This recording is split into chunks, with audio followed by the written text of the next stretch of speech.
right, Sue, are we ready? So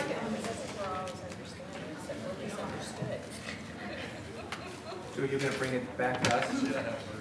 Are we good to go? Very good. Good morning, everybody. This is the Wednesday, January 3rd, 2018 morning session of the Portland City Council. Sue, please call the roll. Fritz. Here. Fish. Here. Salzman. Here. Udaly. Here. Wheeler. Here. Colleagues, before I begin our usual notice, legal counsel has informed me that I am to, in the future, read the entirety of the notice from beginning to end. And as many of you know, that is not my wish, but I want to make sure that I am following proper procedure. The purpose of council meetings is to do the city's business, including hearing from the community on issues of concern. In order for us to hear from everyone and give due consideration to matters before the council, we must all endeavor to preserve the order and decorum of these meetings. To make sure that the process is clear for everyone, I want to review some of the basic guidelines, which I hope will help everybody feel comfortable, welcome, respected, and safe at the meeting, and also to ensure that decorum is maintained. There are two opportunities for public participation. First, we have an opportunity for people to sign up for communications to briefly speak about any subjects they wish to address. These items must be scheduled in advance with the clerk's office.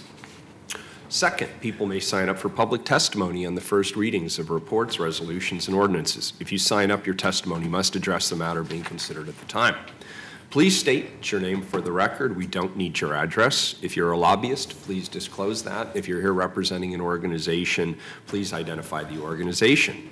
Individuals have 3 minutes to testify unless otherwise stated. When you have 30 seconds left, the yellow light's going to light up, and when your time is done, the red light will come on.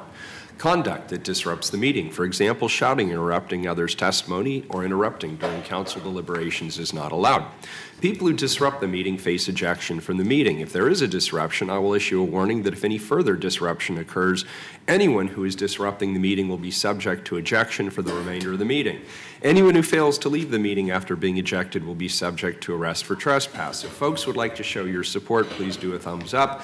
If you want to express that you do not support something, thumbs down. Thank you, and let's get started. Before we begin communications, we have one formality that we need to take care of.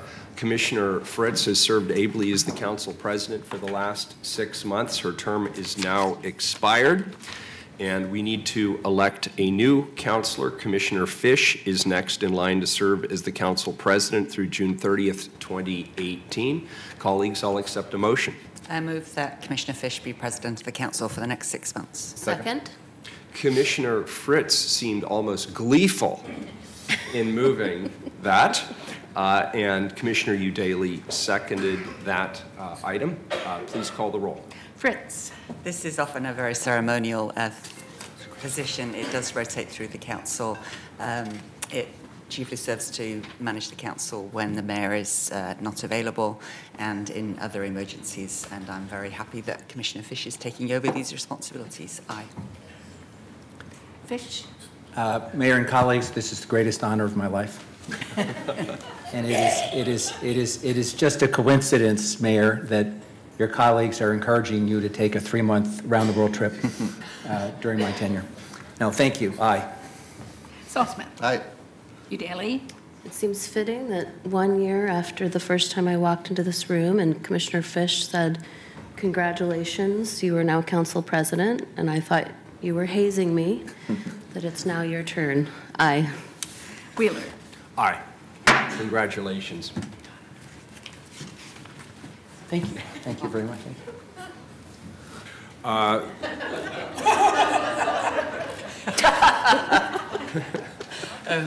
It's going to be a long 6 months. Yeah. Thank you, Commissioner Fish, and thank you for Commissioner Fritz for standing in on several occasions. I appreciate it. First item, please. Communications. Item number 1, request of Mimi Gurman to address council regarding ethics of city council members. Good morning. Good morning. Happy New Year. Thank you, you too. Reflections. The weight of sorrow breaks hearts, Mayor Wheeler. Oh, this is loud today. It's freezing outside, yet the houseless remain on the streets in pain, suffering in the cold, hungry, and some perhaps about to medicate themselves to death, because the weight of sorrow breaks hearts. January 2nd, 2017. I dropped off a plan to your office, Mayor Wheeler, showing how the city might prevent more deaths due to bad weather conditions. It was clear. It stated that during weather emergencies, all community centers should be open 24/7 to provide shelter. Buses should be used to escort houseless people who agree to go to shelters with their belongings and their animals. All city vehicles should be used to go out to locate houseless people to see if they are okay, in need of emergency care, or if they want shelter, to escort them. That the mayor should go onto all media and request that all churches and places of worship open their doors to allow people in. I asked the mayor to collect a database of volunteer doctors and medics for on-call duty during the crisis, and a database of volunteers who could person shelters during the crisis then and now. The response was far less than what I consider humane. We got a one-room shelter downtown, one in St. John's, no thanks to the city, and one in outer Southeast. 1 year later, our first houseless person died that we know of just days ago. The press hasn't told us who this person is.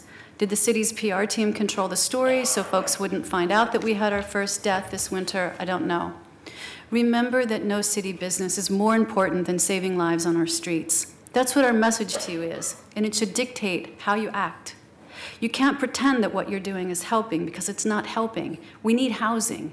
The future housing goals for years from now, 211, the city's pretense of humanity is not working. Fill the bank foreclosed houses with houseless. Fill empty rooms in hotels. Change the paradigm of what affordable is. Let's get real about it. In 2017, the council wasted precious time trying to shut me down, my voice, the voices of all activists in City Hall, that the houseless suffered all the way to their deaths. Because you chose not to do the right thing, because you chose to vilify activists, because you chose to talk about us and bully us about our public testimony on Facebook, because you chose to waste time. Now we have our first John Doe. No name, no answers, just a houseless person dead on the streets. The City Council will continue to applaud itself for doing the least rather than the most, and people will continue to die. People will vilify activists, our voices, for fighting back to maintain our rights, fighting back against police aggression, brutality, and murder, for fighting back against commissioners who think that no laws apply to them. We will fight back. We will not stop. House the houseless. Deal with the cops. Deal with this reality. No name, no answers, just a houseless person dead on the streets. John Doe. I hope that you can do more this year. Thank you. Thank you. And just a quick response. Buses are on standby from TriMet. With regard to transport, during the last 2 weeks, we've had the police, the fire, the Transportation Bureau, and the Water Bureau all stood up and have provided transportation. The churches and the faith community were actually the first in. We've had several meetings with different groups of faith communities who've been very helpful, and we're very grateful for Synagogue, Temple Beth Israel, being the first to offer up space this year. With regard to hotels, as you know, our family shelter has been stretched thin because we are providing the largest family shelter service in the 3-county area. So what we have been doing is actually paying for hotel vouchers so that nobody is left outside. However, you are asking us to rise to a challenge, and I accept the challenge, and I appreciate your asking us to rise to the challenge. I like your idea of doctors and medics being on call, and that's not an area that I've personally pursued, but it's of interest to me, and perhaps that is already being done, but I will check with the Home for Everyone and see if there's more we can do there as well. So thank you for your testimony. Can I just respond for a moment about it? Just that I did Sure. call 211 a few times to arrange rides for people, and that never happened. And it took about 20 minutes to get through to somebody. And the system still isn't working, at least from the perspective of those of us out trying to communicate with them. That is a fair criticism, and you sent me a very thoughtful email, which I forwarded, and there was a response that I think I actually shot back to you. And so I will acknowledge 211 is an important system, and it can be a better system. I think we're in agreement on that. Thank you. Thank you for your testimony. Next item, please. Request of Star Stoffer to address council regarding conduct unbecoming that of a publicly elected official and police accountability, and Star is unable to make it today. Very good. Next item, please. Request of Catherine Smith to address council regarding issues with the police. Good morning. Good morning.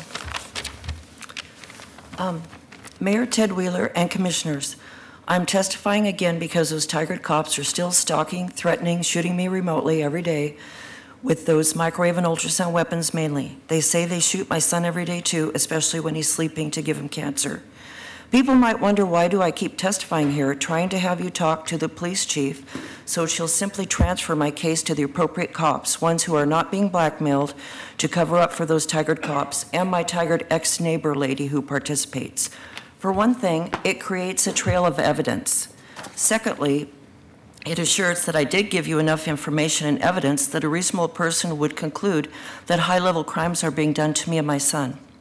Before I get into more questions, you could say something like this to the police chief, Danielle Outlaw.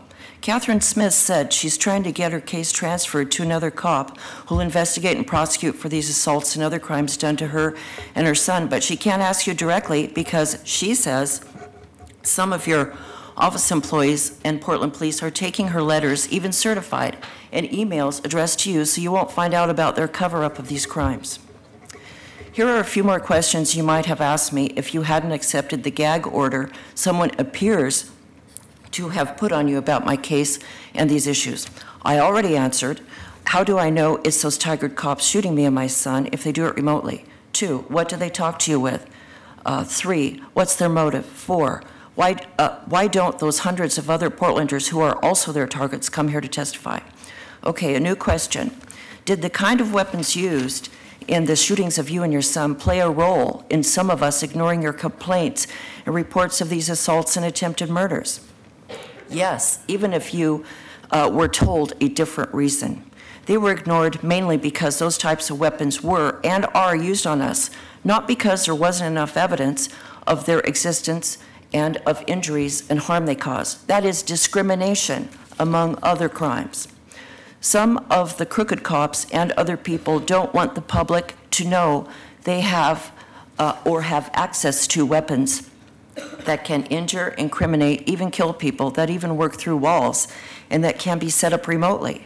If they do a crime, they might use these weapons to intimidate or incapacitate a witness, so they want to keep them secret and out of court cases. Next question. What are some, but not all, methods those Tigard cops use to make a person of authority or not want to help the person reporting these crimes?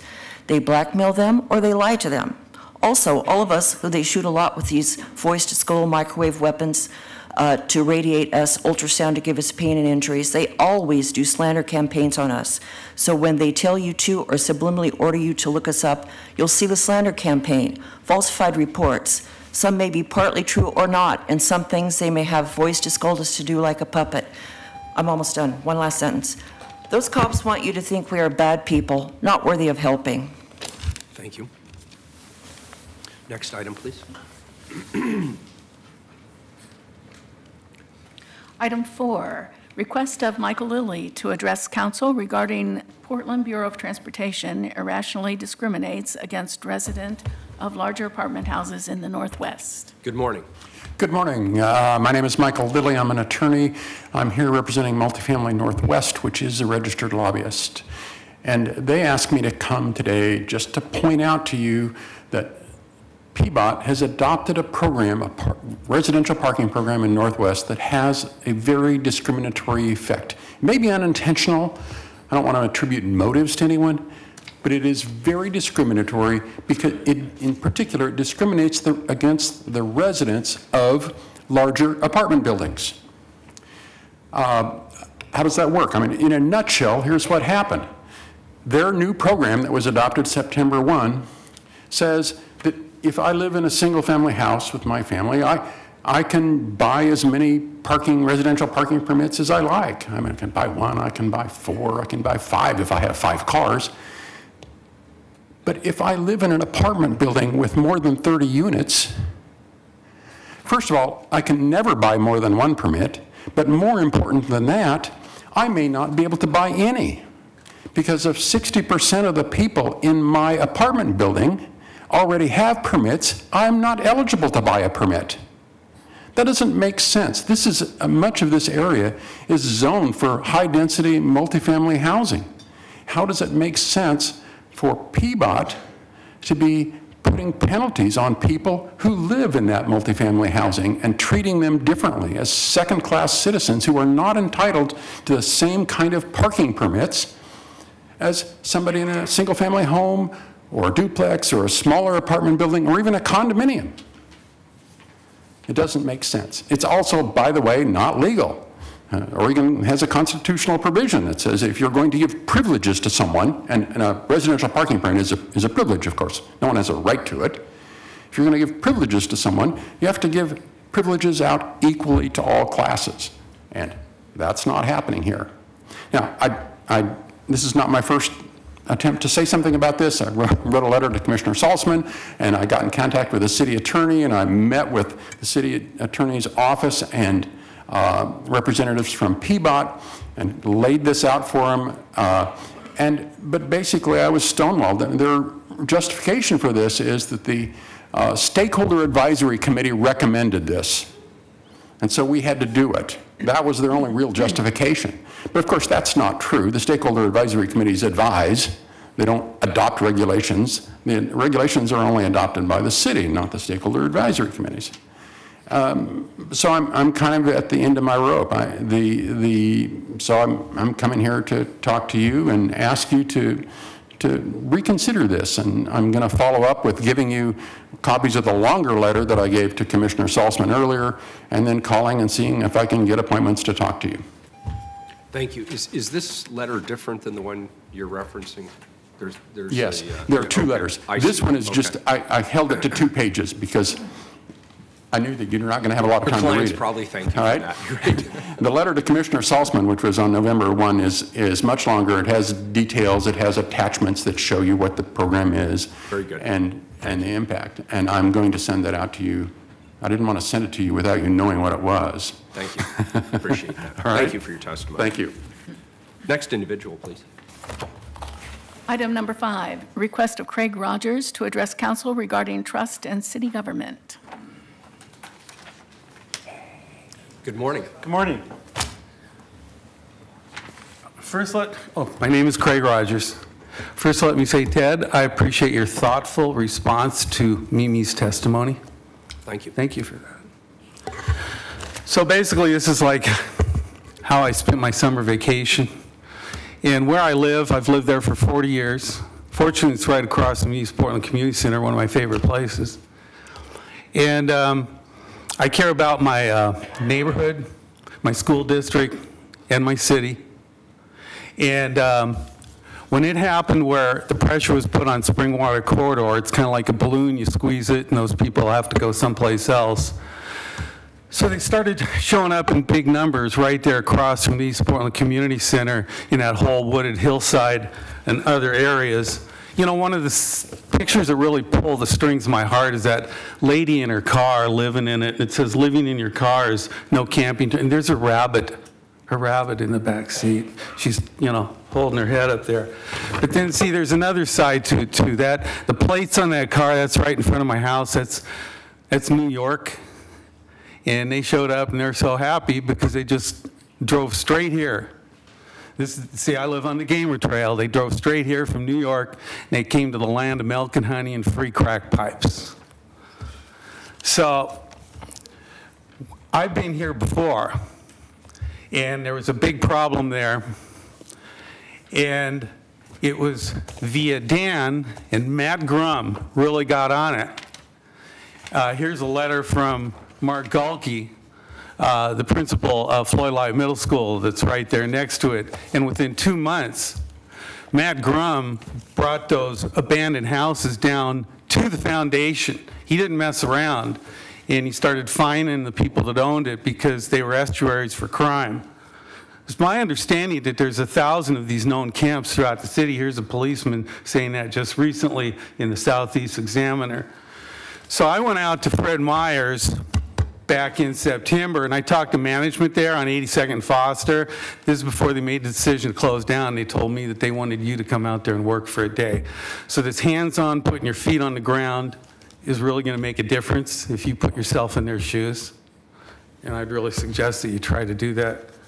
So when I would come down here about this recent problem, and it was a tent city, this gentleman here, he went down to the boutique in the Pearl, one of your staff, and there's another gentleman, I don't know if you can see that far, I'm trying not to say any names, but when I came in here after sending all these emails to your spokesperson during the summer and not getting any reply back, he comes running up to me with his phone saying, I want to know where the hot spots are. Same thing this gentleman said that went down to the boutique in the Pearl. Well, nothing happened. Nothing. I says, okay, let's go forward. Nothing happened. So it really makes me wonder why this wall is there with communication. Because to me, it seems like from the hierarchy in here, it's you drink the Kool-Aid, you build the wall, and you feather your nest. I don't really want to think that at all. And here's part of the, you drink the Kool-Aid. Here's a gentleman with Portland Business Alliance, and he's saying Portland is doing better. As compared to what? So today's paper, here's Consumer Reports, The Hidden Truth. That was in today's paper. And I thought, what am I thinking? I'm coming down here, The Hidden Truth. I'm going to need you to wrap it up pretty soon. It's kind of like, my favorite movie is The Wizard of Oz. And Toto pulls the curtain back. And he says, pay no attention to that man behind the curtain. No, that's where all your attention needs to be. That's all I have to say. Thank you. Appreciate it. The consent agenda, Sue, it's my understanding that we've had quite a few of these withdrawn. Is that correct? Right. Items 10, 11, 12, 13, 14. Okay, given the high number, let's hold off on those. Let's get to the time certains, and then we'll get to the consent agenda items that have been pulled. Can you please call the roll on the remainder of the consent? Fritz. I'm very happy to see the CAUSA grant amongst these items. Aye. Fish. Aye. Saltzman. Aye. Udaley. Aye. Wheeler. Aye. Consent agenda is adopted. Next item, item 6, please, time certain. Mayor? Commissioner Fish. We do have some members of the public here who were here just to witness the adoption of our consent agenda. So if we're going to proceed with our regular agenda, then this won't come back for a couple of hours. So I just want to make sure people know that. Is there a particular item, Commissioner, on the consent agenda? Michelle, which one are you here for? Which number? Number 13. We have someone here from the public for number 13. Why don't we let's that do one? 13. Item 13, Allen Temple Church. And I'm not sure who pulled it. Do we want to take the testimony first? Mr. Walshort. I'd like to hear some testimony about it. Okay, very good. Item 13, authorize a grant agreement with Allen Temple Church in an amount not to exceed $30,000 for their community outreach and emergency services program in North and Northeast Portland. Good morning. Good morning. My name is Michelle Harper, and I'm the project manager for the Allen Temple CME Church rebuild. As you know, that we suffered a devastating fire roughly 2.5 years ago, and we are in a very good place right now where we are rebuilding, have a wonderful minority company that is Pacific Mark, who is our construction company. Bill Hart, Carlton Hart, is our architect and has done the design. The city has been very supportive through the Bureau of Development Services, waived over 50% of our fees, which was very, very significant. And so with this grant that we have received from the city that will allow us to continue the outreach programs that we have, we are a site for the Northeast Oregon Food Bank. We have a homeless outreach team that goes out every month, takes food, shelter, clothing, food and clothing, and also hygiene packets out throughout the city. We also provide meals, hot meals, and food baskets out of our outreach emergency food program as well. So a lot's happening, a lot's going on. We were also very fortunate to get $280,000 grant from Prosper Portland to support the rebuilding of our church. So construction is well underway. And so we will hopefully be complete by the spring, and the city has been a wonderful supportive partner in getting us underway, because it has definitely been a journey, but the support that you all have given us individually and collectively has got us in a very good place right now. Michelle, can I just add one thing? Just for context for people who are here, this grant arose out of the special appropriation process that the city established. Yes. So money was set aside. A number of people were designated to screen and review all the applications. This application was deemed to be meritorious. The council approved this and a number of other grants. And what we're doing today is authorizing the distribution of the money. So it's already been approved. Today is the action where the money gets dispersed. And if I could also be clear, there are many aspects to the facility itself. What we are specifically funding is the Community Outreach and Emergency Services Program. Exactly. Within that. And so they provide not only emergency food counseling services, HIV, clothing, hygienic services, and other training programs as well. Exactly. Thank you. Thank you for your testimony. Thank you so much. Thank and you. And you will all be invited to the grand opening. So we'll keep you abreast and give you progress reports on where we are with construction. Wonderful. Thank you so much for the gift. Mr. Walsh, I believe you pulled this item.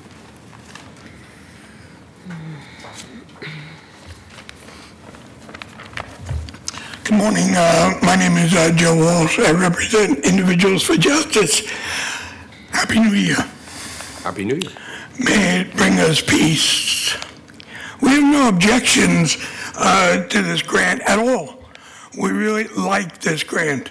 As Commissioner Fish pointed out, it was screened, and we're aware of that. Our objection is that it went under consent agenda. We think that people that get grants should come and do exactly what the recipient just did and explain it. I think your constituents have a right to know if you're going to give $30,000 to somebody, why you're doing it. So consent agenda has always been an irritant to us. According to the charter and the way I read it, it's supposed to be non-controversial, kind of paying the bills, so we don't waste time talking about very mundane things. When you start getting into grants, those are not mundane things. There are two levels we object to. Number one, we should celebrate giving that money to these people because they're good people. And we need good people at the moment, and we need to celebrate them. I'm suggesting, and Individuals for Justice is suggesting, don't do it under consent agenda. Do it under regular business, so we can have somebody here. If you offered me $30,000 in a grant, I would come and talk to you. I really would. I would get a mocha and sit down here and thank you for it and explain why I want it. That's what we're saying. That when you give grants, do it under regular business. It has nothing to do with the recipients. They are really honorable people, and you should be proud to give it to them. And you ought to brag about that a little bit, because you do a lot of things that we don't like. This we like. Brag about it. Thank you. Thank you. I have a question. Mr. Walsh? I have a question. Were you at the public hearing when it was on regular agenda to decide whether to give this grant? Was I here? I'm sorry, say that again. Were you at the public hearing that we held that talked about whether to give this grant? All right, my understanding is there was a whole group of grants, and the people that were reviewing the grants did the recommendations, and this was one. Yes, and we had a public hearing on regular agenda to look at all of the grants right. and decide, is this a good one or is this not? Does anybody have any objections? and we adopted the plan to give this grant. So this is, the reason this is on consent. You couldn't adopt to give the grant. You can only do that here. You adopted to recommend the grant. No, we There's a big difference in that. Okay. All right, let's move along. Thank you, sir. Item number 6. Mayor, let's take it to a vote. Oh, thank you. I forgot Thank about you. that. Fritz? I very much appreciate, as is mentioned under the communications, we have many faith institutions who step up and help in multiple ways, and this is one of them, thanks to Allen Temple Church and all of the staff and volunteers there. Aye. Fish? Well, let's thank Michelle Harper for taking time to join us today. And she was with us not long ago with the Lowenstein Trust Award, honoring 2 distinguished members of the clergy. And this looks like a good project. Aye. Saltzman? Aye. Udaly? Well, it's been a pleasure to work with Allen Temple Church, and I'm excited to attend the grand reopening. I don't think Michelle is gone, but congratulations, and aye. Wheeler? Aye. The grant's adopted. Item 6, please. Item 6. Recognize the 2017 Fire Prevention Poster Contest winners. Commissioner Saltzman. Thank you, Mayor. Every year, the Portland Fire and Rescue's Prevention Division sponsors a poster contest, and we're here today to recognize the winners of those poster contests on fire prevention, and I'll turn it over to our Fire Marshal, Nate Takara.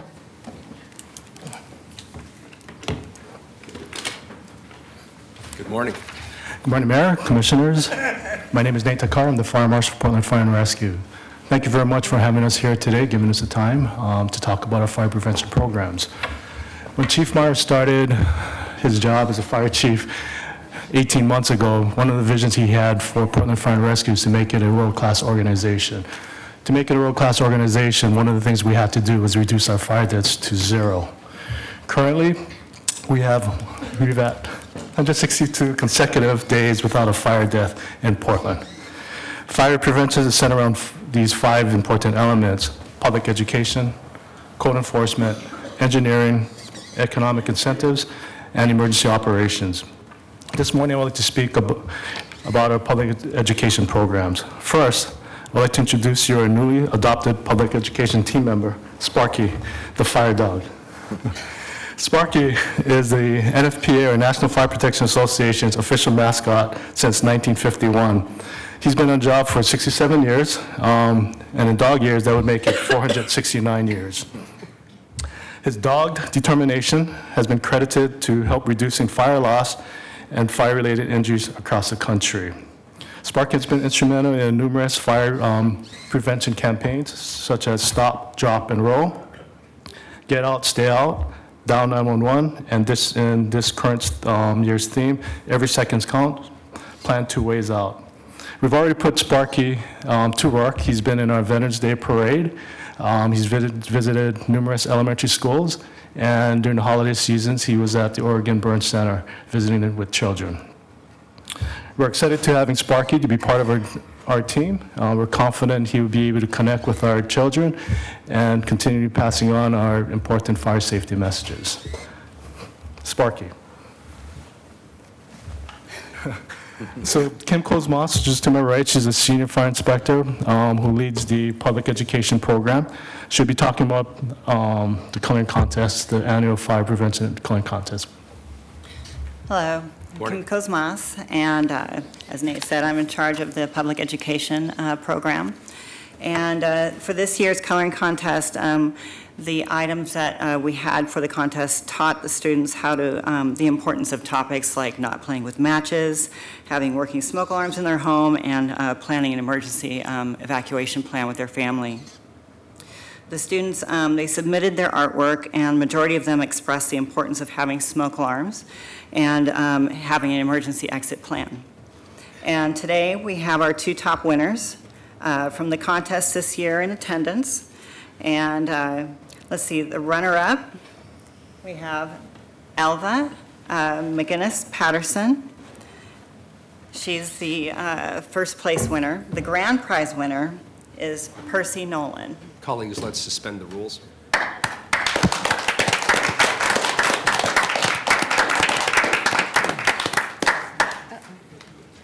And we have their artwork. It's been framed for them, so we'll share that with you guys too. That's great. So, grand prize winner and the first place runner-up. These are fantastic. Yeah, those are great. Yeah.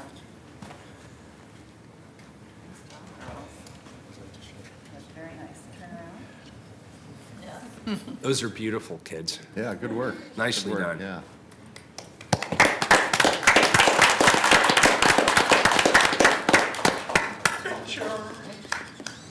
No picture. Colleagues, let's Thank you. can we get a picture with the kids? Is that all right with the parents? Yeah. Great. Gather round.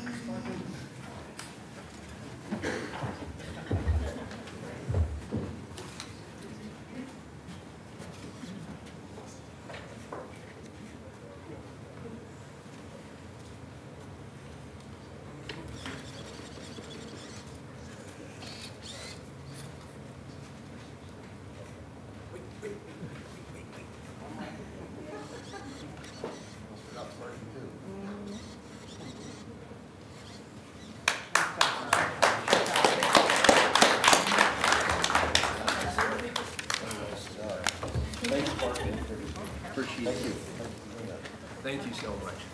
Appreciate it. It's great. Thank you so much.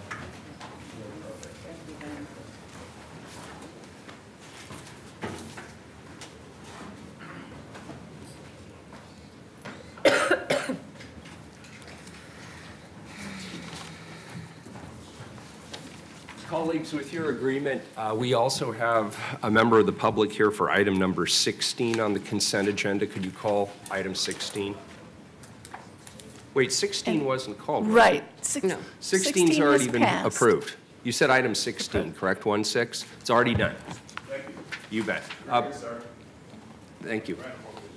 Please call items 7 and 8 together. Item 7, adopt the addendum to the North Macadam Transportation System Development Charge Overlay, establish a fee schedule, and amend code. And item 8, adopt the addendum to the Innovation Quadrant District Transportation System Development Charge Overlay, establish a fee schedule, and amend code. Commissioner Saltzman. Thank you, Mayor. Last year, the City Council unanimously approved the Transportation System Development Charge Update that went into effect January 1st. This morning, staff will update us on the North Macadam and the Innovation Quadrant overlay districts that have additional transportation system development charges associated with development. Unlike the citywide system development charge update, the project list in these overlay districts are not changing. This is merely a housekeeping exercise to align the methodology with the newly adopted person trip methodology and adopt updated rates. So I guess I'll turn it over to Rich and Jody to further explain. All right. Thank you, Commissioner Saltzman. Good morning, Mayor and Commissioners. My name is Rich Eisenhower. I'm the SDC Program Manager for the Bureau of Transportation. Along with me today is Jody Yates, our Right-of-Way Programs and Permitting Division Manager. Today, we're asking for your support to update the methodology and rate studies to the North Macadam and Innovation Quadrant TSDC overlays, and to also adopt associated code amendments.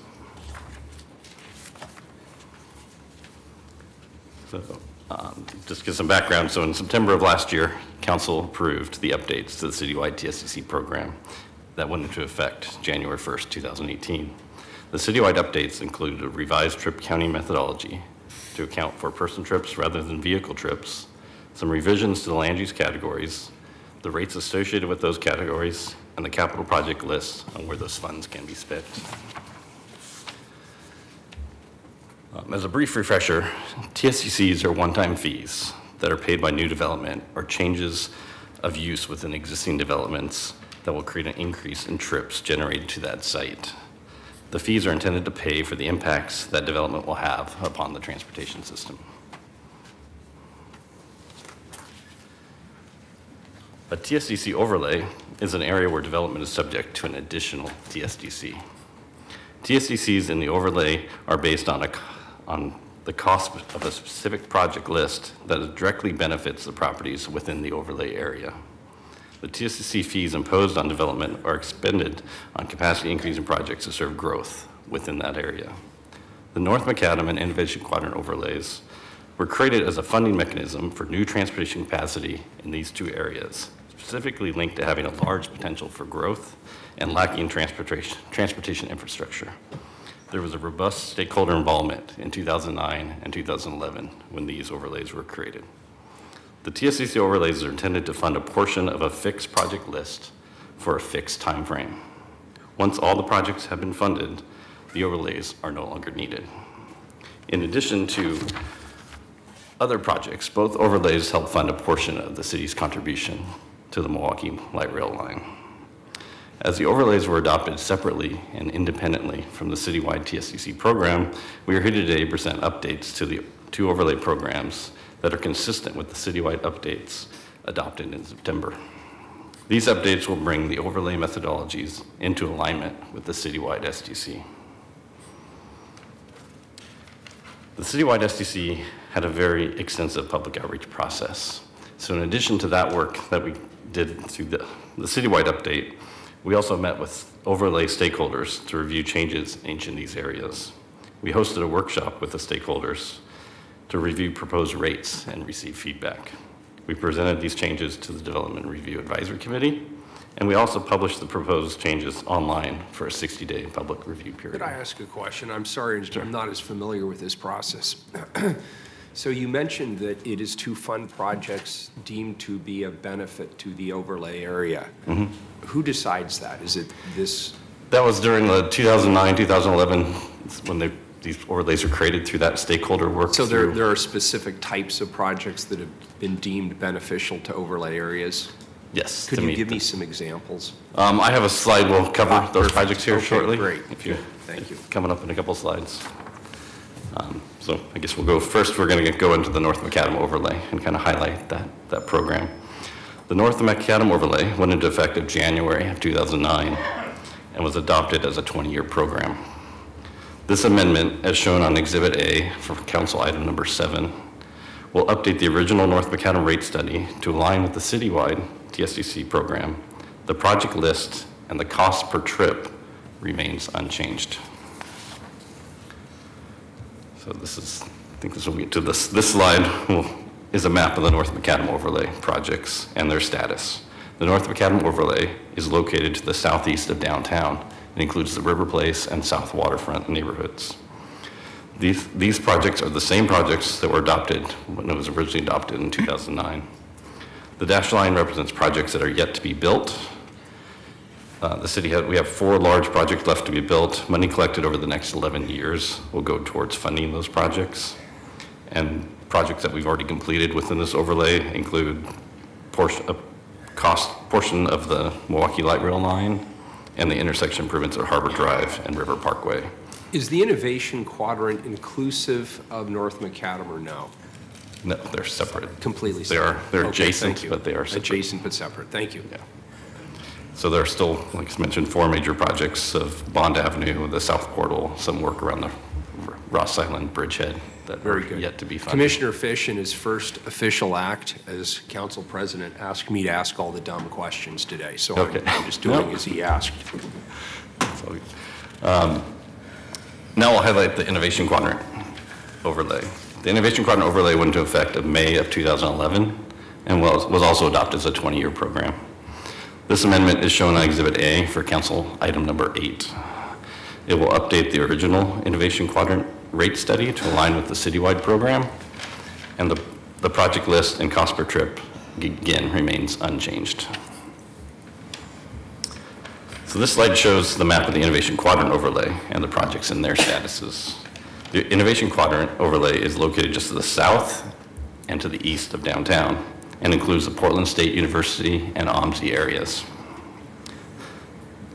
Again, the projects are the same projects that were adopted with the original rate studies in 2011. The dashed lines, again, represent 2 projects that are yet to be built. We've already completed 4 projects in this area, which includes, again, portions of the Milwaukee light rail lines, the Central City loop completion for the Portland streetcar, the Southeast Clinton to the river multi-use path, and the relocation of Southeast Water Avenue. So the final step was to apply the newly adopted citywide methodology to both overlays and calculate the proposed rate schedule. We took the cost per trip, applied that cost to the aligned citywide methodology to create the proposed rate schedule for each overlay. The proposed rates to each charge for development within the overlay areas are derived using the same methodology and underlying data for the citywide program. The recommended cost per trip is to match the current cost per trip that we currently use in each of the overlays. So for North Macadam, it's $2,670 per trip, and in Innovation Quadrant, it's $2,150 per trip. Again, those are recommended to remain unchanged. The proposed rate schedules for the North Macadam and Innovation Quadrant overlays can be found in your Exhibit A on both council items. This slide is intended to show an example of the impact of this change on new development. So this is one of the same slides we presented to you when we came here in September of last year with our citywide update. It's also an example of the project that came out on the Gator review session. So this looks at all the fees associated with the development. So in this example, for a new building that has a value of $6.3 million, it would be assessed $1 million in fees. $750,000 is associated with SDCs across all the 4 bureaus, and $250,000 in other fees. If this project is located, for example, in the North Macadam overlay, it currently would pay under the current methodology about $109,000, and with the refined methodology to conform to the citywide, the SDC actually goes down slightly to $102,000. So in conclusion, we ask for your vote and support today to update the methodologies and rate schedules, bring both the North Macadam and Innovation Quadrant TSDCs overlays into alignment with our citywide program, as well as adopt code amendments. So Jody and I, as well as we have other PBOT staff here, are available to answer any questions you have. Thank you for your time and appreciate it. Thank you. Thank you. Any questions? Public testimony on either items 7 or 8? No one signed up. Very good. On item 7, please call the roll. Fritz. Same rates too. Oh, sorry, I forgot I was voting first. Thank you very much for a very clear presentation and for all your work on this. Aye. Fish. Aye. Salzman. Yes, thank you very much for this work. It's complicated stuff. Aye. Udaly. Aye. Wheeler. Aye. The ordinance is adopted. Item 8, please call the roll. Fritz. Aye. Fish. Aye. Salzman. Aye. Udaly. Aye. Wheeler. Aye. The ordinance is adopted. Please call item 9. Right, thank you. Mayor, we don't have the, we're That's not. correct. We do not have the times. Shall we do 10, 11? Let's do 10, 11, 12, and 14. Let's get them all done. We have time.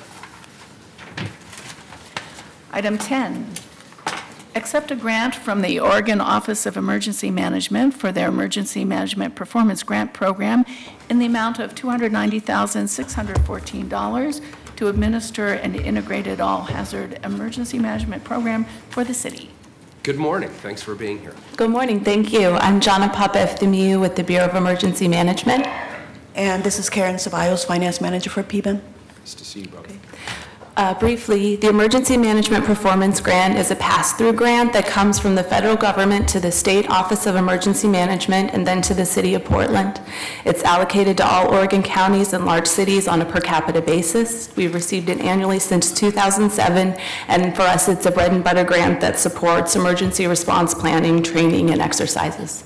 I'd be happy to answer any questions. Very good. Colleagues, any questions? Did we have any concerns that we wouldn't get this grant this year?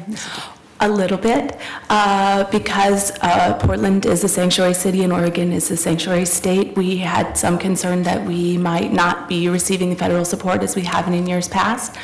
We certainly don't want to become too dependent on it, but we were grateful to receive it again this year and will happily accept the money. Thank you. Public testimony on this item? Come on up, Mr. Walsh, come on up. Ladies, thank you. Thank you.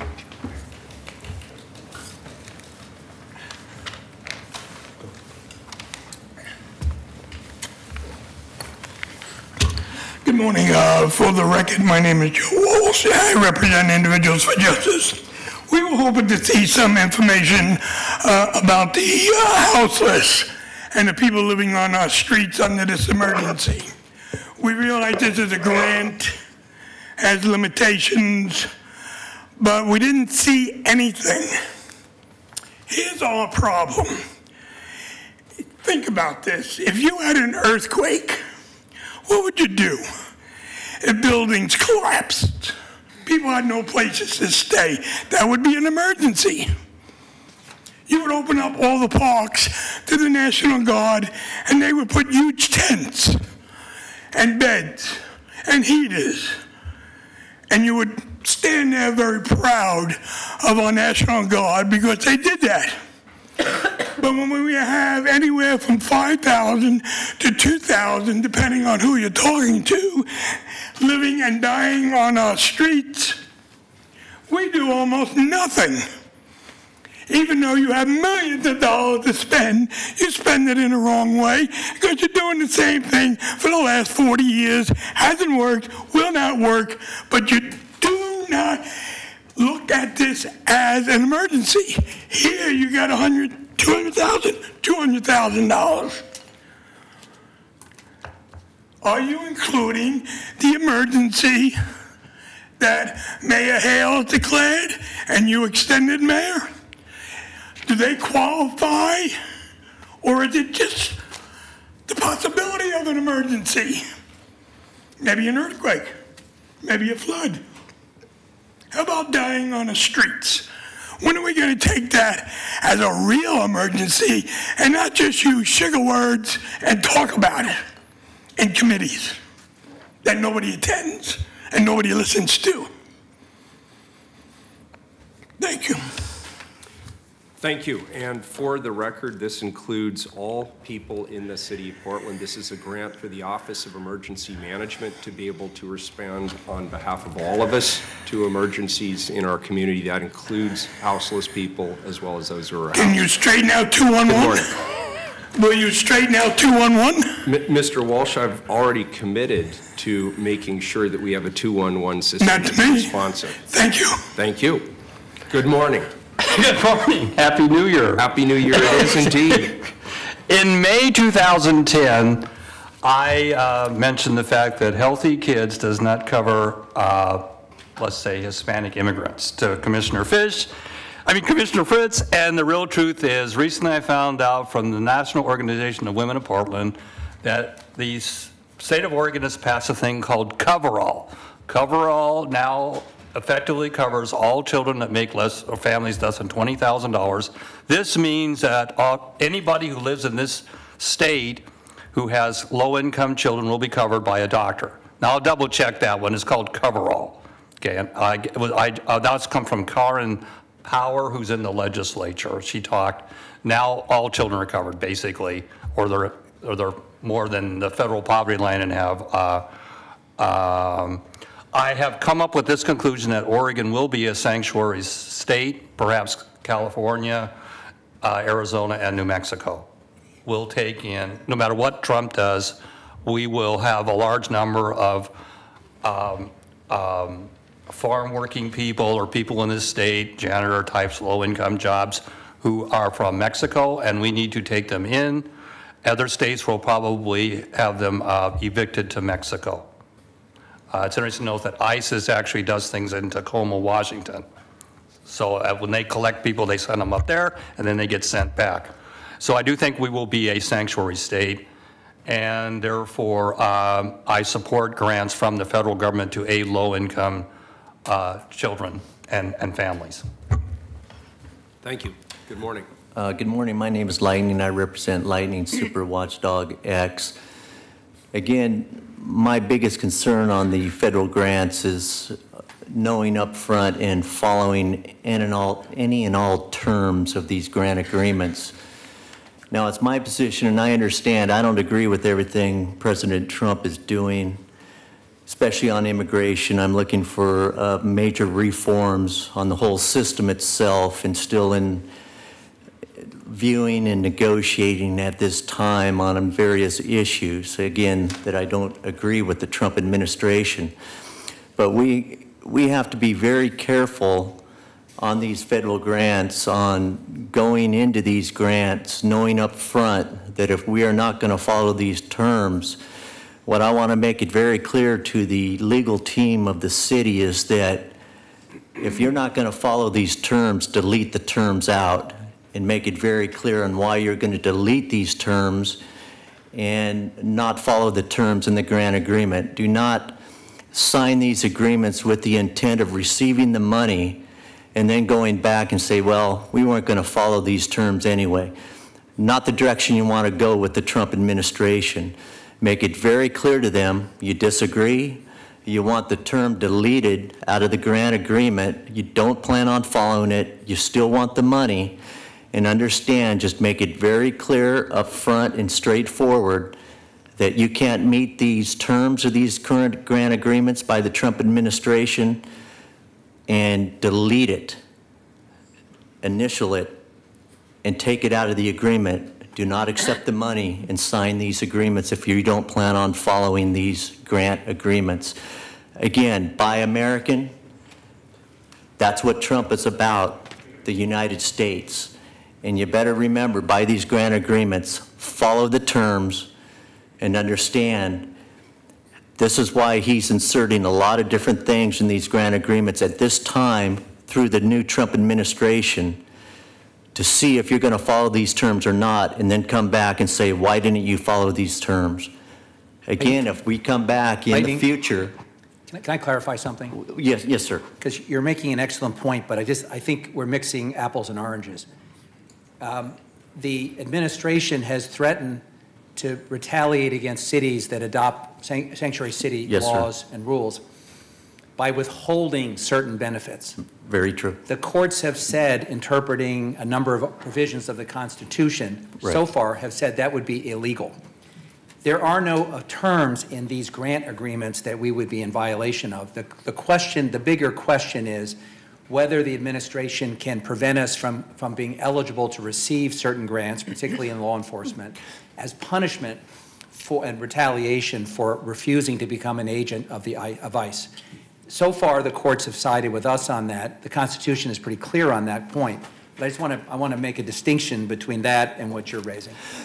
That's more than fair. If I might respond to that, is that being who President Trump is and how knowledgeable he is on the terms of the agreements themselves, what you're stating as far as Sanctuary City has nothing to do with him implementing certain terms that you still must follow.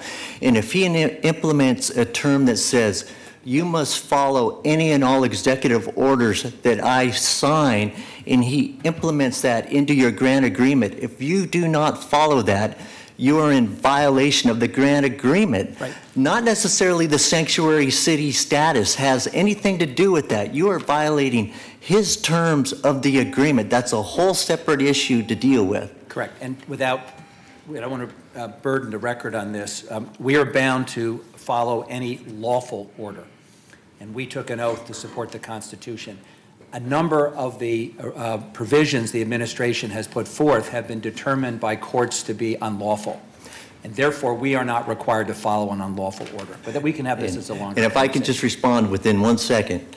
Again, these are still being worked out through the legal system, and that can change down the line. So I'm saying to counter that back is to delete it, initial it, and say we are going to challenge it into court. Make that very clear up front. That's my point. So anyway, thank you for allowing my time.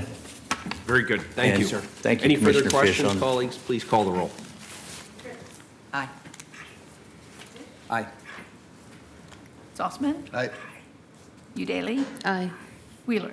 Aye. The ordinance is adopted. And I think we can do number 11 quickly, Mayor. Number 11, please. Number 11, approve a one-time exception to HR Administrative Rule 6.03 to allow carryover of vacation leave in excess of 2 years accrual for a certain eligible employee temporarily managing the Development Services section. My name is Mike Stewart. I'm the director of the Water Bureau. It's a surprise to be sitting here this morning. Happy New Year. I hope you all had a nice holiday. Thanks, Mike. What's before you today is an ordinance to allow a young man, Vu Mai, one of our stellar employees who stepped up to be the acting head of our Development Services section, through a period of great turmoil as a result of last year's retirements. We had almost complete turnover in this section. Vu volunteered to take the leadership role in this section, and he hasn't had time to use all the leave he should. So what I'm asking for today is that he be allowed to carry over 140 hours of excess leave.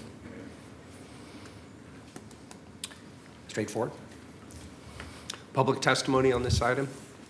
So I guess, Mike, so this is a one-time exception. Is this a one-time exception to city HR rules? Yes, sir. It's a one-time exception to Rule 6.03. And so as the Bureau of Human Resources, are they okay with this? Yes. And this is their item. They're here if you'd like to hear from them. No, I don't need to hear Colleagues, from them. this is their item, and because the employee filled the breach when others were not available and therefore was not able to take vacation he had earned, it's the position of the city he should not be punished for going above and beyond, and with this one-time exception, have it carried forward so he preserves the 2 weeks that he would otherwise forfeit. I will just note that that's 3.5 weeks is what 140 hours works out to. So I hope that in the future, under your leadership, that we'll be encouraging employees to take their time as Yes, and we normally do. In my 15 years with the city, this is the first time I think I've sat here for this purpose.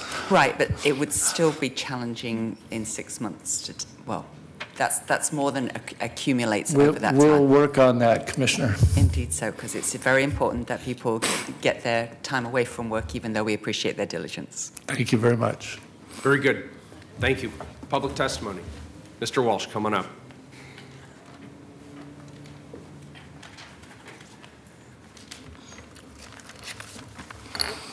For the record, my name is Joe Walsh. I represent Individuals for Justice. Our concern is not that you're going to make the exception in 603. Our concern is, with my experience at Long Beach Naval Shipyard, after I was a chief union steward, I was also a utility supervisor in my last year. And one of the things that we would get called in on is working people too many hours. And that's my concern here. When you say, okay, you cannot have, or if we get too busy, you're not going to get a vacation for 2 years. You want to extend it to the 3rd year. That's our concern. We want people to take their vacations because it makes for better employees. Every stat will tell you that. If you deprive employees of the opportunity to go on vacation, there is a negative side to that, a big negative side. And you should be considerate of that, and you're not. You're looking at, Commissioner Fish talks about the finances. I don't care about the finances. I care about the employee that had to work those hours, that had to dedicate themselves that much. Why is that? Who falls down on the job on that? That we don't have enough people to cover these positions. I know it's difficult, but at Long Beach Naval Shipyard, we had 5,000 employees. It was very difficult, but we did it. And we would get our ass called in and say, what are you doing there, Mr. Walsh? You got this guy working 60 hours a week for the last 3 weeks. That's our concern. When you look at the vacation, don't look at it as a pain. Look at it as a benefit. Look at it that the employee's coming back smiling. Hopefully that they had a good vacation. They need that. In Europe, they're double the vacation. You know that, Commissioner Fritz. We're terrible on vacation, and now you want to extend it for a third year. I know it's a one-time exception. Let me tell you about one-time exceptions. Or maybe not, you know. You make an exception, you open the door, and it floods. So don't call it a one-time exception.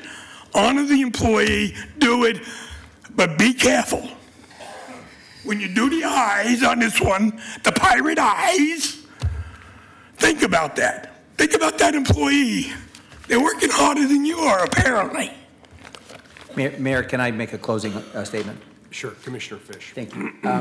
I urge a council adoption of this. The Water Bureau has had two developments that have hit us simultaneously.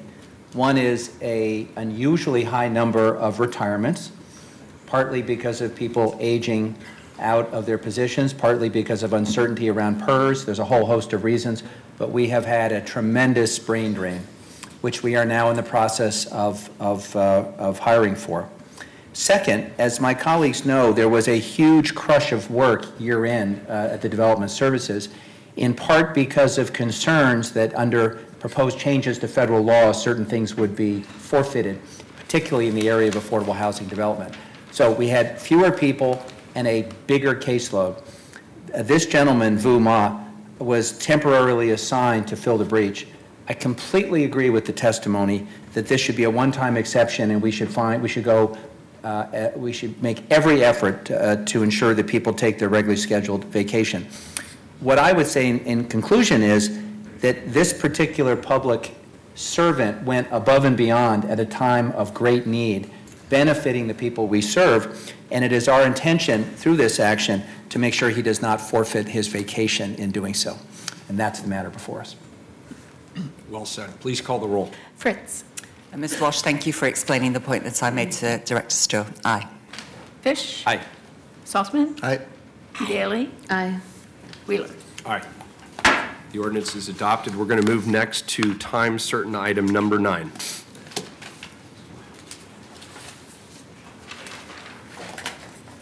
Number 9, report on recent work from the city auditor, utility payments, Prosper Portland, and Portland Housing Bureau.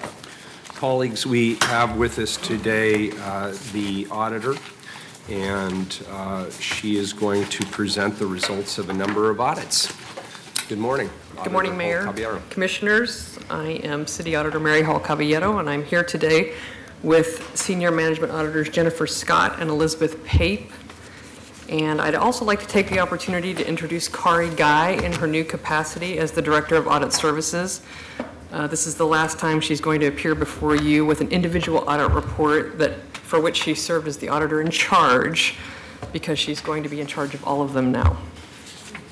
Today marks our second presentation of audit results since I've been city auditor. You may recall that our plan is to come to council periodically throughout the year to provide brief overviews of our most recent reports. And my hope is that commissioners in charge of bureaus that are the subject of our audits take our results in the spirit in which we intend them, which is for the city to become more effective, efficient, and equitable. We also hope to use these opportunities to speak to you as a group, to highlight themes across audits that can apply to operations and programs, whether they are the subject of any particular audit that we are presenting. We have the results from 3 audits to present today: Utility Payment Assistance, Prosper Portland, and the Housing Bureau. And I'm going to turn it over to Jennifer Scott, who led the Utility Payment Assistance audit. Hi, my name is Jenny Scott. I'm a Senior Management Auditor and was the lead on the Utility Payment Assistance audit. Could you bring that microphone a little closer? Which was released in October of last year. In this audit, we reviewed the city's Utility Payment Assistance Program to determine if it is an effective approach to assist payment-troubled water and sewer customers. We found that program improvements would enable the city to assist more customers. The The Water Bureau shuts off customers' water to compel payment of delinquent bills. In 2015, the year we looked at most closely during our audit, there were about 4,500 shutoffs of single-family residential accounts for non-payment. 40% of these shutoffs were accounts that were shut off more than once during the year.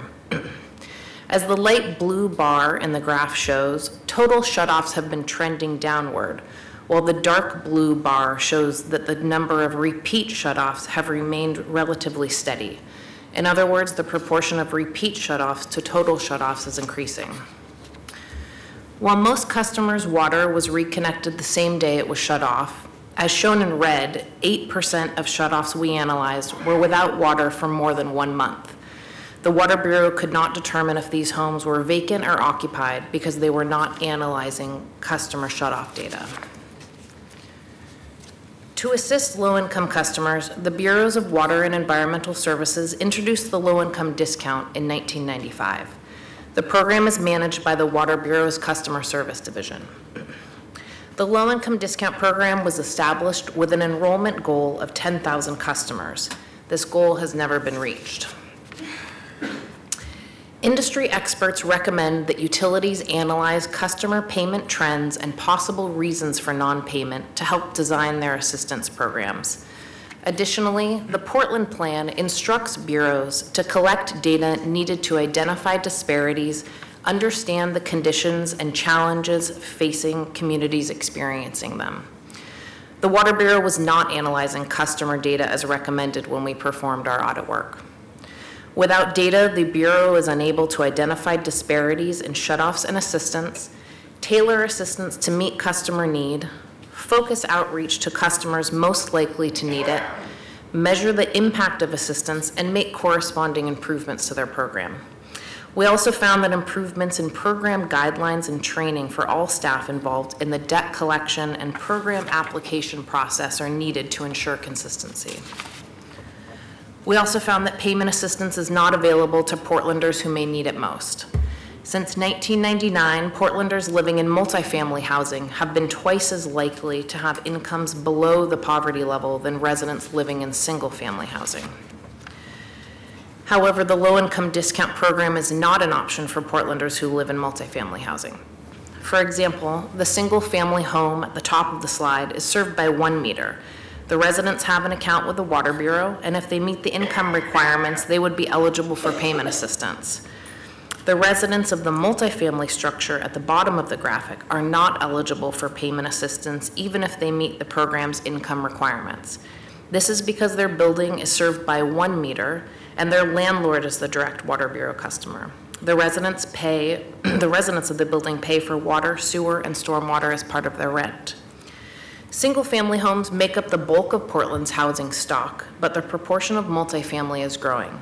In 2015, 84% of new housing production were apartments and condominiums, and demographers expect this trend to continue. Ensuring that the discount program is effective is important since demand for payment assistance is likely to grow. Although Portland's combined utility rates meet the federal guidelines for affordability, rates are increasing and will continue to rise as the city begins to treat water to meet federal requirements. Additionally, as the graph shows, Portland's poverty rate has grown since 2000. Our report contained 4 recommendations for the Water Bureau. First is to continue to study how to extend assistance to residents of multifamily housing. The second is to collect and use data to identify disparities, develop and measure effective payment assistance objectives and options, and to tailor outreach strategies. The third is to focus outreach for payment assistance on customers most likely to be in need and eligible. And the last is to strengthen training and program guidelines to ensure that customers receive consistent information and awards of payment assistance. The Water Bureau recently announced a number of changes designed to address many of these recommendations. So I had a question. Or do you want to go ahead and do all your? Well, I'd like to give Commissioner Fish an opportunity to respond prior to moving on. Maybe we should do it each one just while it's fresh, because there's going to be a sea of information. Well, if I could ask my question, then maybe that'll inform your comments. Commissioner Saltzman. So I was struck by the statistic that over the percentage of households that have had disconnections for over 30 days, and the Water Bureau doesn't know much about those accounts. So has that changed as a result of your audit? And maybe that's a good lead into Commissioner Fish, but I think we should know more about this because 30 days without water is a very long time. And I worry if these houses are occupied, if they're occupied by families with children. In fact, when I was Water Bureau Commissioner, we had a situation like that, and we called the Department of Human Services Child Abuse Hotline because we felt having no water is a form of child abuse and neglect. So, well, thank you, Dan. That's a very helpful way to tee it up. As you know, because you were previously the Water Bureau, a lot of these houses are abandoned houses. They're zombie houses. They're houses where we cannot locate someone who is a responsible party, even when we send someone to the house.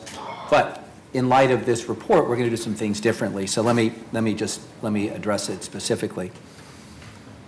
First, I want to acknowledge that about a year ago, the Water Bureau put together a team to look at these questions, and it's been ably led by Liam Frost and others. Second, when the auditor's report came out, it really framed and highlighted some of the biggest challenges we faced. So I want to begin by thanking the auditor, Mary Hall Caballero, and her excellent team for the comprehensive and thoughtful work you did on this audit. Audits are valuable tools for the city to assess where we are and how we can do better. And I want to especially commend you for drilling down on the Utilities Financial Assistance Program and setting forth some recommendations which we believe provide common sense guidance. As you alluded in your presentation, I've directed the Water Bureau and the Bureau of Environmental Services to implement the recommendations and to work to increase the number of eligible customers that we serve. As part of the current budget process, our two utility bureaus are working with our oversight bodies, the Portland Utility Board and the Oregon Citizens Utility Board, to review and implement important changes, including a new multifamily housing utility payment assistance program. This is a program which will get around the challenge we faced for years, including back to Dan's time, of not being able to offer the discount to someone that doesn't have a meter, enhancing program management and outreach with highly trained staff, increasing the existing crisis voucher, and adjusting the low-income discount to reflect housing size. All of those came out of your recommendations. And Auditor, I want to just specifically thank you and your team for the good work you did, and we will be having a work session, I think in February, to lay out a comprehensive response to this audit. Commissioner, I really appreciate your commitment to embracing those recommendations. I think that they point up some critical issues for the Bureau and for the city, and I very much appreciate that. Thank you. So is the Water Bureau now analyzing customer shut-off data? We are implementing all the recommendations, including collecting data on shut-off data. Okay, so we know more than anecdotally that the households going without water for more than 30 days. I mean, you mentioned that many of them are zombie or foreclosed homes, but do we know that, or are we just using anecdote? No, we send people to a number of these homes to try to find out what the situation is. It's a large number of homes. We are in the process of collecting the data so we can be more effective in how we administer this. No one wants to shut off someone's water. Under the charter, we cannot provide free water for an extended period of time to someone who doesn't pay for it. And sometimes there's shell games played between landlords and other owners of property and tenants, and that creates a challenge. But we are in the process of collecting data, and we will have a complete report to council at a work session in February. And I want to thank you, Commissioner, for offering up that work session. I think that's a great idea, and I look forward to it. And the auditors certainly raised some compelling issues, and I see that as all of our responsibility. Well, Mayor, let me also say that the issue that has eluded prior commissioners in charge, which is how do you extend a discount program to someone that doesn't have a meter? Because our program is pegged to usage. And without a meter, the alternative is really an entitlement program And that has challenges in terms of verification and staffing and the like. And as you know, this is an area where we have been sued over these kinds of programs, so we have to tread lightly. We think what we're going to be announcing in February is a significant breakthrough in how to target the most needy households using our resources in a very targeted way, not creating additional bureaucracy, but instead using an existing program. And our lawyers say that it meets all the applicable legal standards. So we're very excited, and we'll be presenting that to Council in February. So I just want to be sure, so at the February work session, we will have the statistical data about households that have had their water shut off for more than 30 days, about are they occupied or not? Dan, you can send me a note with whatever information you want at that work session, and it would be provided to you. Okay. It's the first, since this is the first time you've expressed interest, if you want to put in writing to me whatever data you'd like to see, I would be happy to provide it. Well, I think the purpose of the auditor presenting audits to us as a council is to provoke some discussion about the audits, and I think that's what we're doing here. So I don't appreciate being told to send it to you in writing when we're discussing a topic here in public that I think has great public interest. So it sounds like in February, we're going to continue this conversation, and it would also be helpful for me. I haven't had a chance to actually sit down with the audit team on this particular issue, but Commissioner Fish is saying he's looking at a proposed model that he'd like to bring back to the City Council in February for conversations, and I look forward to that. I think that's great. I'd also be curious to know what other municipalities are doing, and I assume you had a chance to take a look at the models in other parts of the country and perhaps even around the world, or is that not true? Well, it's an issue that jurisdictions across the country have struggled to deal with. Has anybody hit on an answer that you think is particularly germane? I'd have to get back to you on that. Okay, that'd be helpful, and maybe that could even be part of the conversation. Mayor, there is one obvious fix, which I'm not suggesting we pursue, and I don't think that council would necessarily embrace, but we could mandate that there be individual meters in all future multifamily housing. That the program from its inception has been pegged to usage, and the discount then follows. Now, we have other things we can offer people, crisis vouchers, we can do emergency things, we can replace toilets with low flush toilets, energy efficient toilets, we can do all kinds of things. But once you get away from a meter, you're sort of entering the area of an entitlement program. And administering an entitlement program on this scale requires a lot of resources, a lot of staff, and very few jurisdictions have gone that direction. Having a mandate around individual meters potentially raises the cost of construction for low-income housing, so there's some pushback there.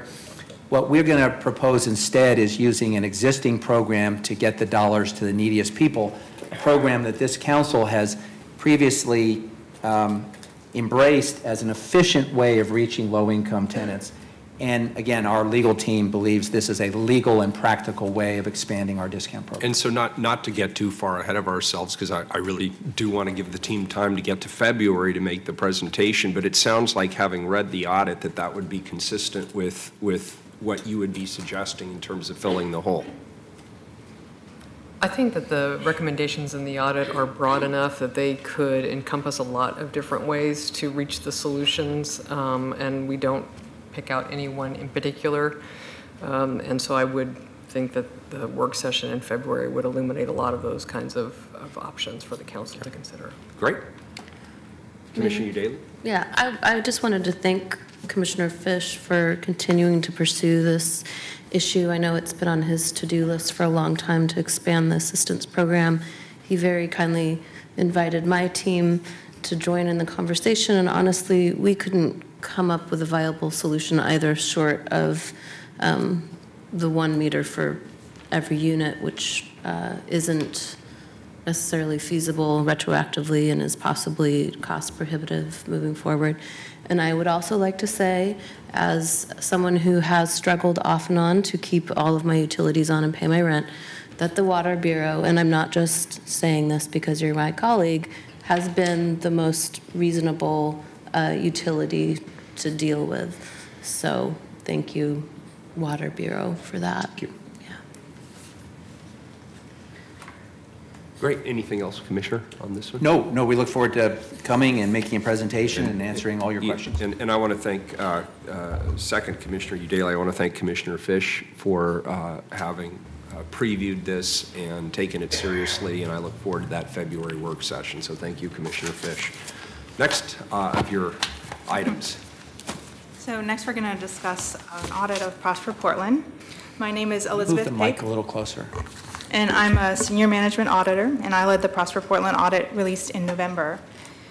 In 2016, Prosper Portland owned or controlled 80 properties, which generated $1.7 million in net revenue. But by 2031, the agency hopes to increase revenue to $16 million. We reviewed Prosper Portland's real estate management in 2016 to determine if the agency was ready to meet the income goal, to see if practices aligned with strategic goals, and how staff oversaw the day-to-day management of third-party operators. We found that real estate management was not aligned with strategic goals and that there was limited monitoring of operators. And this is a video to summarize our audit findings.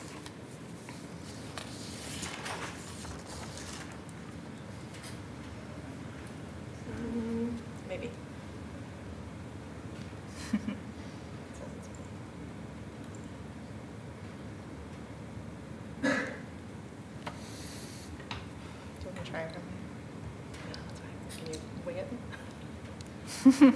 Good experience for us.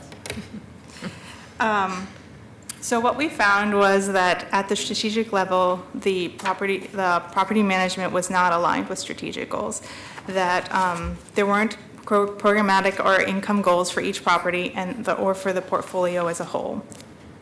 We also found that Prosper Portland had not regularly reviewed properties to create financial goals. And one reason for that was that they have a financial investment committee, which is charged with setting goals for properties, but they were only reviewing properties at purchase and disposition. So properties that had been purchased before the policy went into place had not been reviewed. And I think about a third of the properties in the portfolio had never been reviewed by the Financial Investment Committee. And lastly, there were no equity plans for the properties. One of the goals of Prosper Portland was to increase equity, but they had a form and a policy to review all of their significant programs for equitable outcomes, yet they hadn't documented those conversations about their properties. And then at the more day-to-day level, staff had not performed risk assessments for each of the properties. One reason was that a lot of the properties there really wasn't a high risk profile for properties at the time. This was sort of not one of Prosper Portland's main ways of making money. But as they transition into relying more on real estate income, they need to understand that the risk profiles are changing for the properties. And so they need to perform a risk assessment for each property, and then develop contract provisions related to budgeting, reporting, and protecting physical assets commensurate with the risks of the properties, and then adequately monitor the third-party operated properties. So what does this mean for you? You want to go back? Sorry about that. To this slide. Yeah. As tax increment financing declines for Prosper Portland will need to make a lot more money from real estate if it isn't going to rely on general fund appropriations. But it has to balance the demands of financial self-preservation with programmatic goals for equity. In the past, without financial goals, the real estate portfolio generated less than 1/9 of the revenue required in the future. And in the past, without a focus on equity, the agency contributed to gentrification in displaced communities. So we recommend that Prosper Portland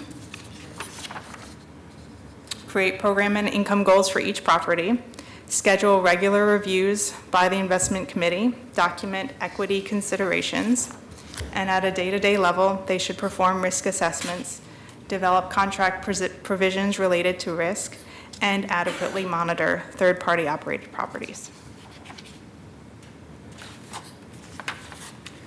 Thank you. Very good. And colleagues, I'll just draw I won't belabor it, but there's a 4-page response to this in the back of the audit that I jointly signed along with Kimberly Branham, the director of Prosper Portland.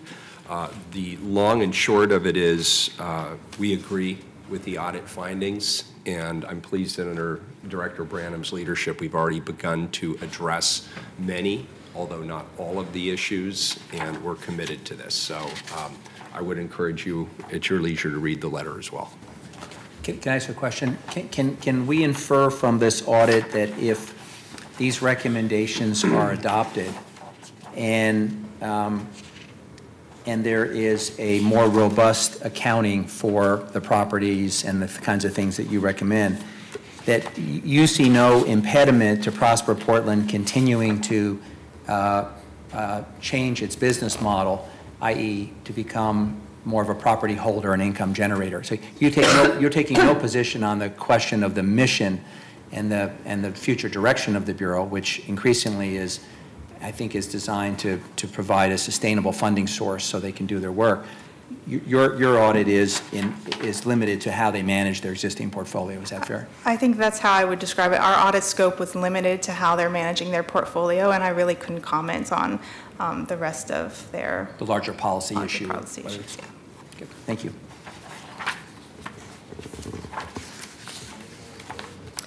All right, last but not least, again, I'm Carly Guy. I'm sorry, I feel like you deserve more credit. Thank you. I thought it was an excellent audit, and I appreciate it, and it was very detailed, and I think you focused on the right issues, and you provided the details in a way that made it, I think, easier for us to respond thoughtfully to each of the comments that was made. So thank you for that. It was an audit very well done. And she can present on the fly when the slides don't work, so that's worth it. As It's worth a she lot. did. So back to housing, the housing follow-up audit, which was actually released yesterday. In 2014, we conducted an audit of Housing Bureau's housing loan programs for multifamily housing. And one finding from the audit was that the annual review process wasn't working well. The loan payments were inconsistent, and there was a backlog of inspections, and reviews generally weren't timely. Housing Bureau had recognized the same problems when we were doing that audit, and they had already started to work to improve it. So we followed up this year, or actually last year, to see if the annual review system had improved, and it clearly had. Housing Bureau now updates the policies that guide their annual review periodically to address emerging issues, and those guidelines are approved by council. I think the most recent ones you approved were in November, so as things change, they're updating their policies. They have also created better tracking systems to ensure timely review, and they perform trend analysis by borrower to try to do sort of an early intervention, early warning if there's financial problems emerging by borrower. For each housing project, they also examine detail in 3 areas. They want to make sure the property serves the intended population, that it's maintained in good condition, and that it remains financially viable and is current on loan payments. During our audit, housing staff were still working through a backlog of reviews. Some issues, such as the methodology around calculating cash flow payments, continue to cause challenges, and monitoring resident services may need a little further adjustment. But clearly, they made significant progress across the board. And moving forward, we just encourage the Bureau to consider the annual monitoring requirements at the time of project approval for really any project, and make sure they're staffed up to do that annual review. Well, again, thank you for a very thorough audit and a good follow-on. And I want to thank everybody at the Housing Bureau who's been working tirelessly to improve the monitoring of city investments. I'm very proud of the work they've done. Obviously, this is a very positive audit and report, and I look forward to even more progress in the year ahead. So thank you for a great follow-on. Great. I would just want to thank the auditor for doing this. I really think this is a great innovation of you bringing your audits to the council, to the public, and in the full light of day, talking about them. As you can see, sometimes it causes us discomfort, and to me, that's a healthy thing. So I think your topics, the audit services topics of audits, are well chosen, they're timely and insightful. So I just want to thank you for doing this and look forward to the next presentation. Thank you. Could I point out one thing just to follow on to your comment, Commissioner? that the Prosper Portland audit is an example of these opportunities that I'm looking for where we can do what we call readiness audits. Is the city ready to do something like the Portland building renovation, or Prosper Portland put a tremendous amount of work into creating a strategic plan, which we always think is a great idea. And when they identified the direction that they were going to head, the point of that audit was to get in and say, are you ready to do that? Are you on the path to achieve your goals? And so I think that those are a couple of examples that are a little bit different for auditing. Normally we're a backward-looking organization. And the housing audit is a more formal kind of follow-up than we normally do. Normally we're checking back with management. How are you doing on your recommendations? Are you implemented? Are you in process? And what I'd like to do is to pick out a handful of audits that we've done in the past and circle back around and do a formal review of the work and to produce a report so that we can come in and have some continued conversation. And I think the Housing Bureau deserves credit for really putting in a lot of work to implement those recommendations, and we really appreciate that. Thank you. Mayor, I want to just add a comment if I could. Commissioner Fish. Yeah, I've been here long enough now that I can remember when an audit issued, particularly an unflattering one, and it kind of got filed somewhere, collected moss, and there were some stern looks in the building when people from your office came into contact with other people. That's changed. I think it's changed because there is a much healthier and more respectful relationship between the council and your office. It's changed because you fought for and were successful in achieving independence for your office, which was frankly long overdue. And with that independence came a clear demarcation of lines. It changed in the willingness, the receptivity of you and your immediate predecessor to consider doing certain audits to frankly affirmatively help the council deal with some difficult issues. And I'm thinking about the spot audit, or I don't know if you call it a spot audit, but the single issue audit that was done, for example, of some cost overruns at a BES building. And when that audit came out and it produced a lot of discomfort, we actually did a work session where we had the chance to have the auditor at the table discussing the results, and out of that came a series of very significant actions that were taken to address those problems. And then most recently, with big changes occurring at the Regional Arts and Culture Council, including a leadership transition, I want to thank you for being receptive to the request that the mayor and I made that you consider doing a performance audit of them. There's never been one done, and there's nothing like a leadership transition period, I think, to make it additionally relevant. The new leader will come in with an audit, good, bad, or indifferent, that will help that person be successful. So there has been in my opinion, there has been a significant shift in the tone of the relationship, and I consider that to be a leadership issue, and I credit you and the mayor for that. Has not always been so in this building. And I think the fact that the fruits of that is that there is now, I think, a well-established pattern of embracing the audits, embracing the recommendations, and then doing follow-up to see if we get it right. More of a partnership, even though obviously you are an independent officer. So I want to thank you for that. Thank you, Commissioner. Very good. Thank you. I'll accept a motion. So moved. Second. We have a motion from Commissioner Fish, a second from Commissioner Fritz to accept the report, which are the collective audits from the Office of the Auditor. Please call the roll. Fritz.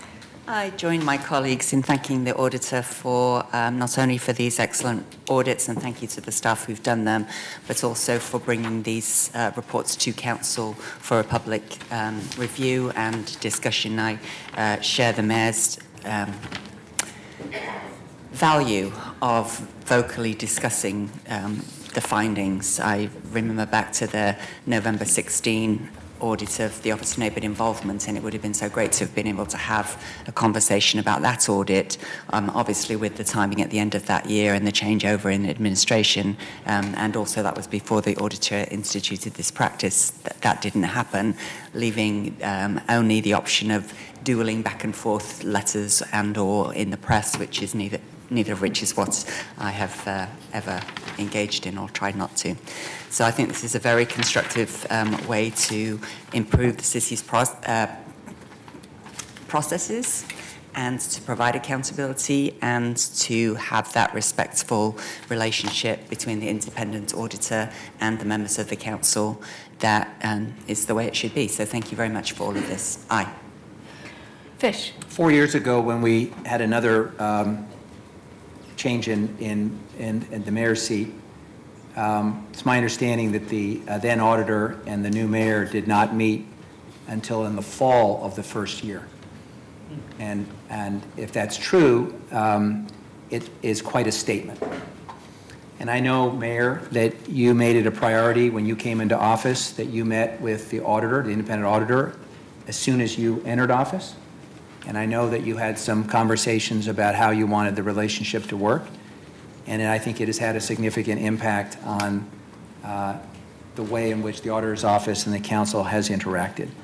There were some hearings last year that I thought were deeply regrettable, that were highly personal, and that resulted in a kind of the public, I think, scratching its head, wondering why was the council and the auditor's office at each other's throat, when in fact the auditor performs an essential function of providing independent oversight. And I believe the reforms that the voters adopted have made clear that they want that enshrined in perpetuity. So at the end of the day, I think leadership needs to be called out here for changing the relationship and the tone. And as a result, these audits are being brought forward, are being acted on in a timely manner. And at the end of the day, that's good for the people we serve. So I want to acknowledge and thank you for that. Aye. Saltzman. Thank you. Aye. Udaley. Thank you. And it's not very often that someone says they look forward to being audited, but I truly do. I think the auditor's office is able to take the kinds of deep dives that we don't necessarily have the time to do, especially if a bureau is not in our portfolio. It's also extremely helpful to the public for understanding what's going on in the city. And so yes, I look forward to, let me know if you're going to audit one of my bureaus anytime soon, and I look forward to meeting with you. Aye. Wheeler. Commissioner Fish is correct that I have a particular view of audits. I think audits are a critical management tool. I think in the absence of objective third-party viewing what it is you do and why you do it and how you do it, it is very hard to evolve. You really need that outside look in. And in fact, Commissioner Fish, I believe I met with the auditor 2 or 3 times before I took office. In fact, in terms of framing the issues for my administration, we relied heavily on the audit reports, by the way, all of which are available upstairs. If people have an interest, the auditor keeps a collection right by the front door. And for the most part, it's really excellent reading. I want to be clear, I don't always agree with all audit findings. And if I get to those types of situations, I'll be very clear about it. But as the auditor herself said, it is very important that we engage in these conversations and that we have these discussions in public. And as Commissioner Fish rightly pointed out, it was a very important thing that this city council did and the public did to give the auditor heightened independence. I think it puts us in good standing to be able to say that we truly do have an independent third party looking over our shoulders. Again, I'm very happy with the work that the Housing Bureau has done. It was a great audit. The audit of Prosper Portland, which is in my portfolio, has a lot of challenges in it, not the least of which is the TIF cliff, but also there are issues around managing the real estate portfolio. There are issues of development. There's issues of capacity. And there are core issues around strategic direction, all of those things which we look forward to addressing in the future. So thank you, Madam Auditor. Thank you to your team. And with that, I vote aye, and the report is accepted. Colleagues, we'll go to items 12, 14, 24, and 25 in that order, please. Item 12 next, please. Item 12. Authorize a grant agreement with Immigrant and Refugee Community Organization, Africa House, in an amount not to exceed $17,500 to support the Africa House United Against Hate project. Good morning. Good morning. Thank you for being here. We appreciate it. Yes, I'm Carrie Coe with the Office of Neighborhood Involvement, the Portland United Against Hate program. which is a program, a community-led coalition to track, respond to, and prevent hateful incidents in our community. So, again, my name is Jimmy Dogo. I'm the director of Africa House. I take this opportunity to thank the mayor and the commissioners, and also thank you for giving us this opportunity to help not only Africa House, but our refugee community to rise, against hate crime, and assure that the core American, value is, also enjoyed by our African refugee community. Very good. And so this item was pulled by a citizen, so I'm not sure exactly what their question was. So if you could just cool your heels for just a couple of minutes, we'll let him testify, and he may have some follow-up. There may be a follow-up question the council needs to ask. Okay. Thank you for being here. Was that Mr. Walsh who pulled this item? Come on up.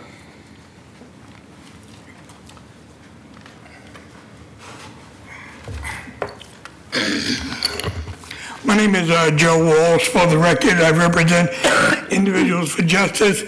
And before I forget, a reminder that when the bureaus bring up PowerPoints, if they don't use large letters, a large portion of your viewers will not be able to read what you're talking about.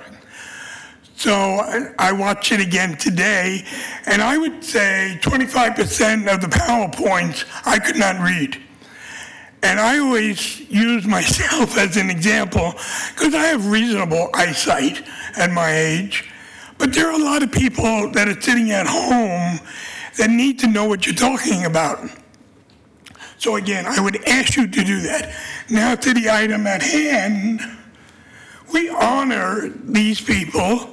Again, it is not the giving of the money that we object to. It's the consent agenda. Once again, you put it on consent agenda. And for your viewers, and you can correct me if I'm wrong, according to the charter, consent agenda is there's no discussion. In other words, if you wanted to give me $100,000 and you had the vote and you put it on consent agenda, nobody watching this would even understand what it was. I would just get the money. And that's unfair to your constituents. They pay this stuff out of taxes. So they should know where the money is going. And if you're going to give 30 here and 50 here and 100 here, pretty soon you're into serious money. A lot more than I spend for lunch. That's what we're objecting to. We've objected now for 10 years on deaf ears. However, there are a few council members that aren't here. One mayor, not here. Understand what's going on. People are beginning to wake up, and they're paying attention. You're right, Commissioner Fish. At one time, it was kind of dusty. Nobody was paying attention. For whatever reason, and you can blame it on the national, the state here, county, people are paying attention. I have people come up on the buses and say, thank you very much. I also have people come up on the buses and say, when are you going to shut up? So I get it both. My point is, people are paying attention. Whether they agree with you or not, they're paying attention. And we want to honor these people. We want you to bring them in and say, we're giving you $30,000 because you're doing great work. And this is the reason why. Don't do it under the table, because we're going to call you on it every time you do it. Commissioner Daly. Yes, thank you, Thank you, Mayor. sir. So I want to... You can have a seat, Mr. Walsh. Thank you. You can have a seat, Mr. Walsh. Thank you for your testimony. Commissioner Daly. I would like to let the audience... I know how you work. You're interrupting me. Yeah, you just say things and nobody gets to Mr. respond. Walsh, please. You had your say. Commissioner Daly has a comment. Thank you. And she's not supposed to comment. It's allowed, but but she's really not supposed to comment. I am the presiding officer, and I have decided that she may comment. Dictatorship. So please sit down. Thank you, I Commissioner do Daly. believe that we're all entitled to We discuss and absolutely are. deliberate You are items on correct, the and Mr. Walsh is agenda. Yeah, incorrect. that's fine. Okay, so he's disrupting, and I've really had it. Can you let him So, know? Mr. that- Walsh, please. Commissioner Daly, go ahead. On October 25th, we discussed item 1164, where we accepted the recommendations of the Special Appropriations Committee. It included the list of recipients. It included public testimony. So what we were doing today is authorizing the grants, which is merely a formality because these grants have already been awarded. I will say that I do think the city could put more effort into letting the public know a little more about the recipients, about how the funds could be used, and about how they can find additional information. So I've requested, at least for grants pertaining to my bureau, ONI, that we do that. And we post those online, and I'm going to suggest that we consider doing that citywide. There's really not much reason not to. People have a right to know how their public dollars are being spent. It would be a benefit to the recipients. The public know they exist and know a little bit more about their efforts, so I think that would be a worthwhile endeavor. But we did hear 1,386 items last year, some of which were on the consent agenda, many of which were pulled. We don't have time to give to every single item that comes before council, and that is why things go on the consent agenda. Yes, and I'll second that and point out that there already was a public process related to this issue, and that is why it is on the consent agenda. But I also want to point out the individual sitting over there at that desk. He does not sit there for no apparent reason. He sits there to make sure that this council is abiding by our ordinances and our policies and our procedures and the laws. And they sit there mostly quietly. But as many people know, when we have done something here that was procedurally incorrect, they are the first to stand up and say, stop, you cannot do that. So just so people watching understand. Item number 14. We have to vote on the 12. I'm sorry, I forgot the vote, the most important part. Please call the roll. Fritz. Well, yes, there was a public hearing to assign these grants, and I appreciate Mr. Jogo was here for that, and is here again. Thank you for your time in coming back when I know you have many other things to do. I also appreciate the details in the grant agreement, including a plain language attachment that says what the scope of work is and what you're going to do in return for this $17,500. So anybody who is watching at home wants to know it's clearly linked from the consent agenda calendar, so that what I would appreciate is if people have questions about something, look it up, and if you don't have internet access, you can always call one of our offices, and then we can help explain it beforehand if you have questions. But that's how you find out more about these things, in addition to having been at the public hearing in the first place. So the important thing is that the Portland United Against Hate and Africa House are partnering to get some very needed assistance to the community, and I appreciate that. Aye. Fish. Aye. Saltzman. Aye. Udaley. Thank you for coming in on such short notice. Aye. Wheeler. Aye. Thank you, and thanks for the great work that you do. Item 14. 14, authorize a grant agreement with African Youth and Community Organization in an amount not to exceed $30,000 to support the Standing Together Against Hate project. Thank you. And again, this is another grant that's already been publicly vetted, but Mr. Walsh pulled this one as well. What would you like to tell us about it? I'll just introduce myself again. Carrie Coe, staff with Portland United Against Hate, the Office of Neighborhood Involvement. And my name is Soleiman Noor, Community Engagement Specialist at ICO. And I think I thank to you, all of the participants of this program, those have been done. And same thing for the City of Portland and the Mayor and the Commissioner. So I really appreciate you giving me an opportunity to participate to the due process of the system. Thank you very much. And colleagues, as you know, we have a large number of African immigrants in our community, and that's growing by the day. And this council has made the decision that it is very important for us to be able to work with and communicate with that community on a culturally specific basis. And this is one such grant that allows us to do that, as was the prior. Thank you. Mr. Walsh, you're up.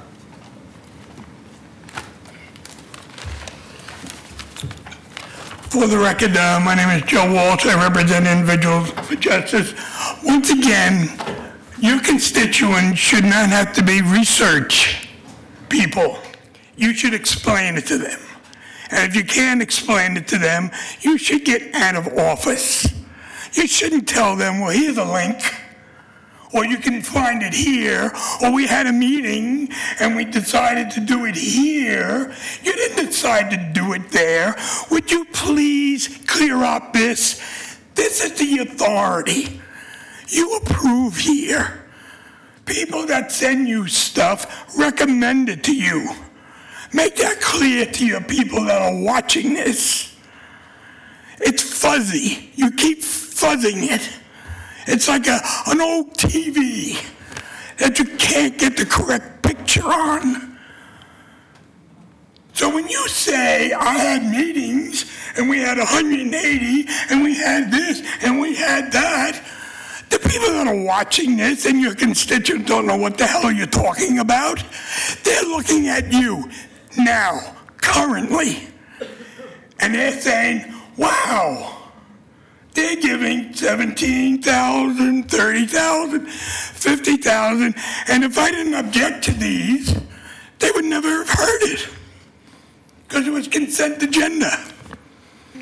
The reason that we keep bringing these up, and we will continue to bring them up, is we force you to talk about them. We force you to bring people in to explain it. If you don't know what it is, we would take your word if you could explain it, Mayor. You don't have to get staff in here. Just say, these are good people. We're giving them $17,000 to run their program. Cool. Bring them up. Let them accept it. That's what we're saying. We're not criticizing these people. These are great, noble people. We like them. Honor them. Don't do it underneath the table like you do the other stuff. Wait for the big stuff. Okay. And by the way... Your time is up, Mr. Walsh. Please call the roll. My time is not up according to that. You constantly lie. Why do you do that? Please call the roll. Fritz. The purpose of pulling this was to get more attention on the actual issue. I want to point out that, again, there's an excellent attachment to A. This was discussed in the previous hearing. I think that many of the people that I see in the community are very capable of remembering from one hearing a few months ago to this one to understand what we're doing here. But this particular project is, I think, fantastic. The person hired by the African Youth and Community Organization will develop expertise as a community advocate, collaborating with others to develop protocols for gathering information, reporting, and developing an appropriate response to hateful acts. This person will be fluent in Somali and or Swahili.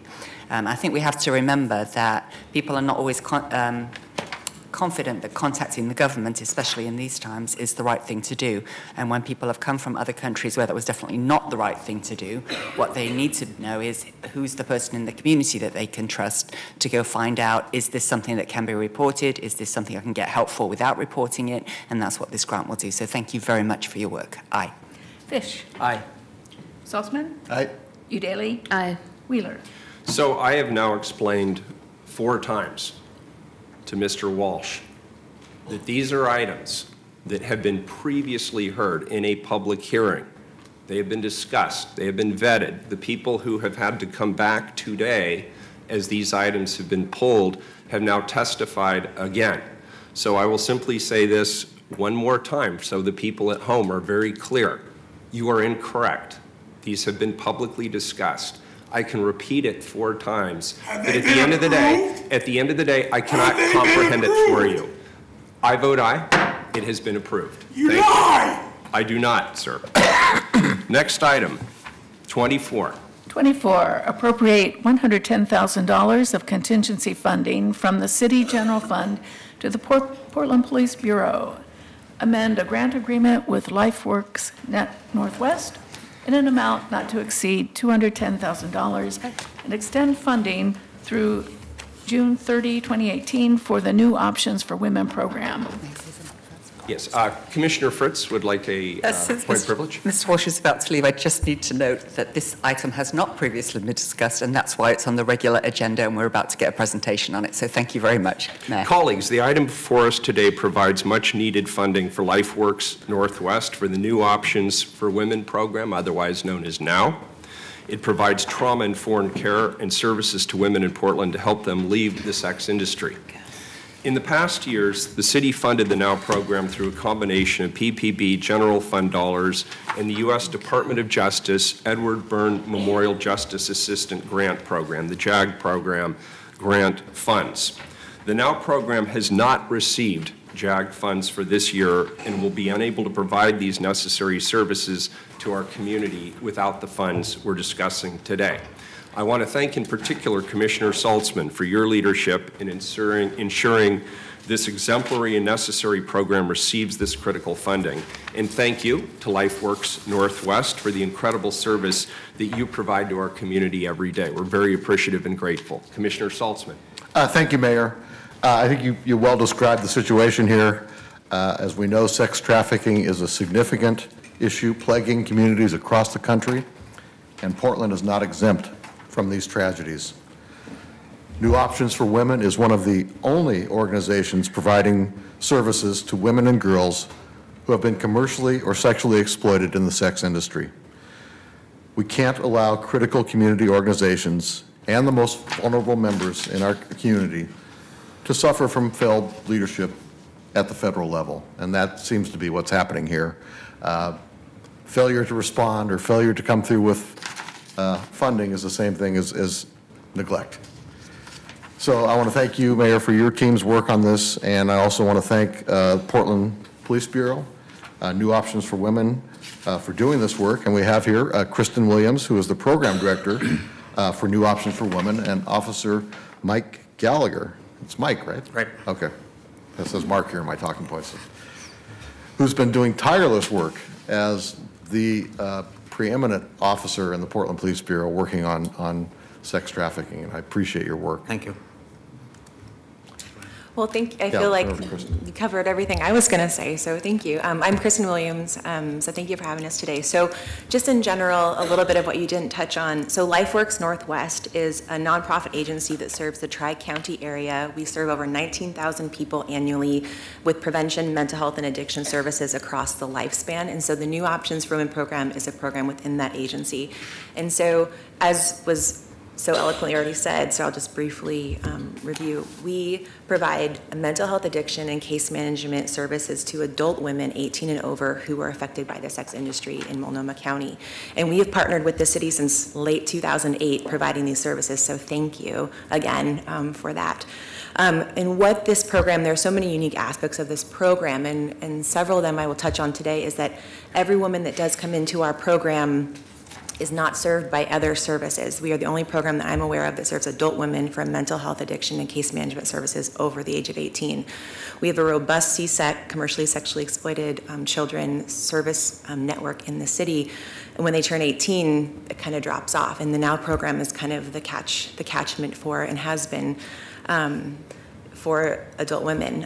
And so every woman that comes into our program receives a mental health assessment, a chemical dependency assessment, and a case management assessment by a peer mentor who has been a part of the life, who is in recovery themselves.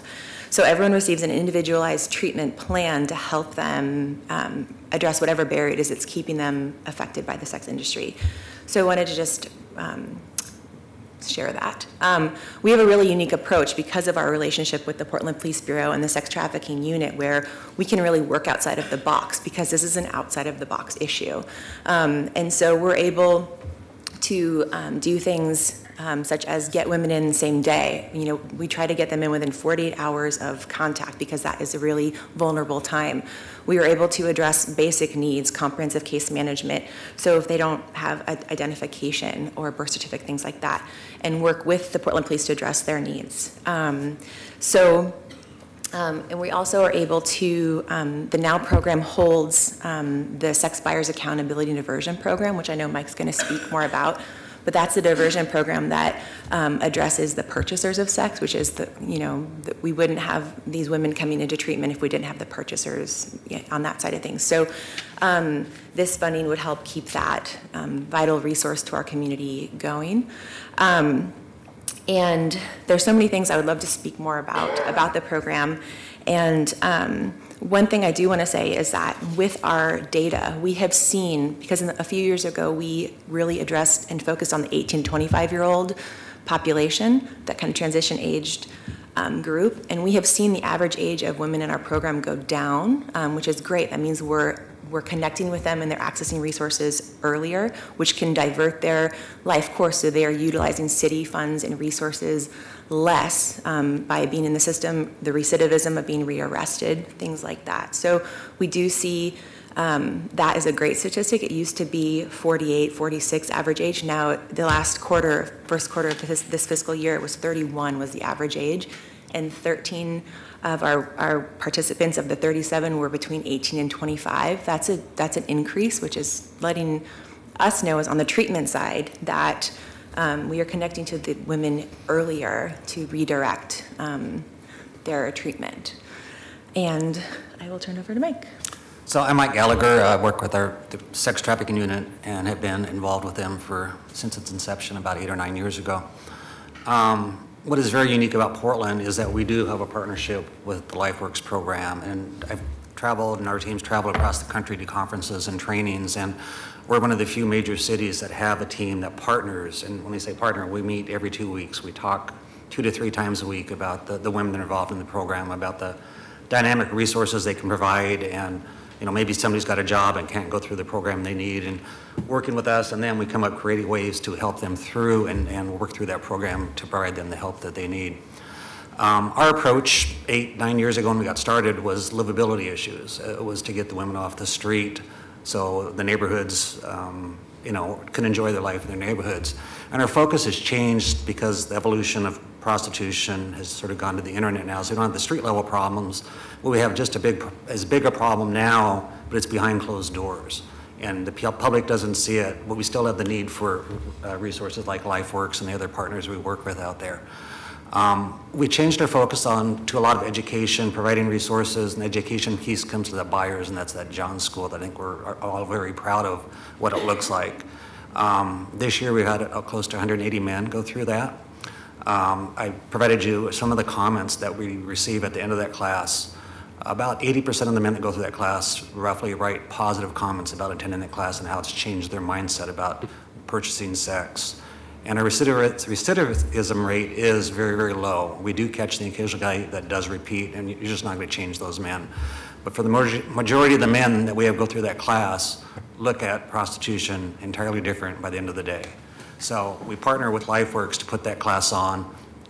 At the end of that week that we do that class, we all get together, the partners that taught that class, talk about it, how it went, changes we made. And the class has evolved over the years to be very proactive as far as education, having them come out of there to be able to write comments like that instead of feeling like they've been belittled or forced to go to a class like this. So by continuing to support LifeWorks and the type of work that we do and the partnership we have is essential to helping these women get the help they need and educate the public and the men that are buying to stop this. Could I ask a question or two? Sure. And I'm sorry Dan used the name Mark, blowing your cover now, so you can't be undercover any longer, but I'll refer to you by your actual name. So we have an explosion downtown of new hotel beds. Yes.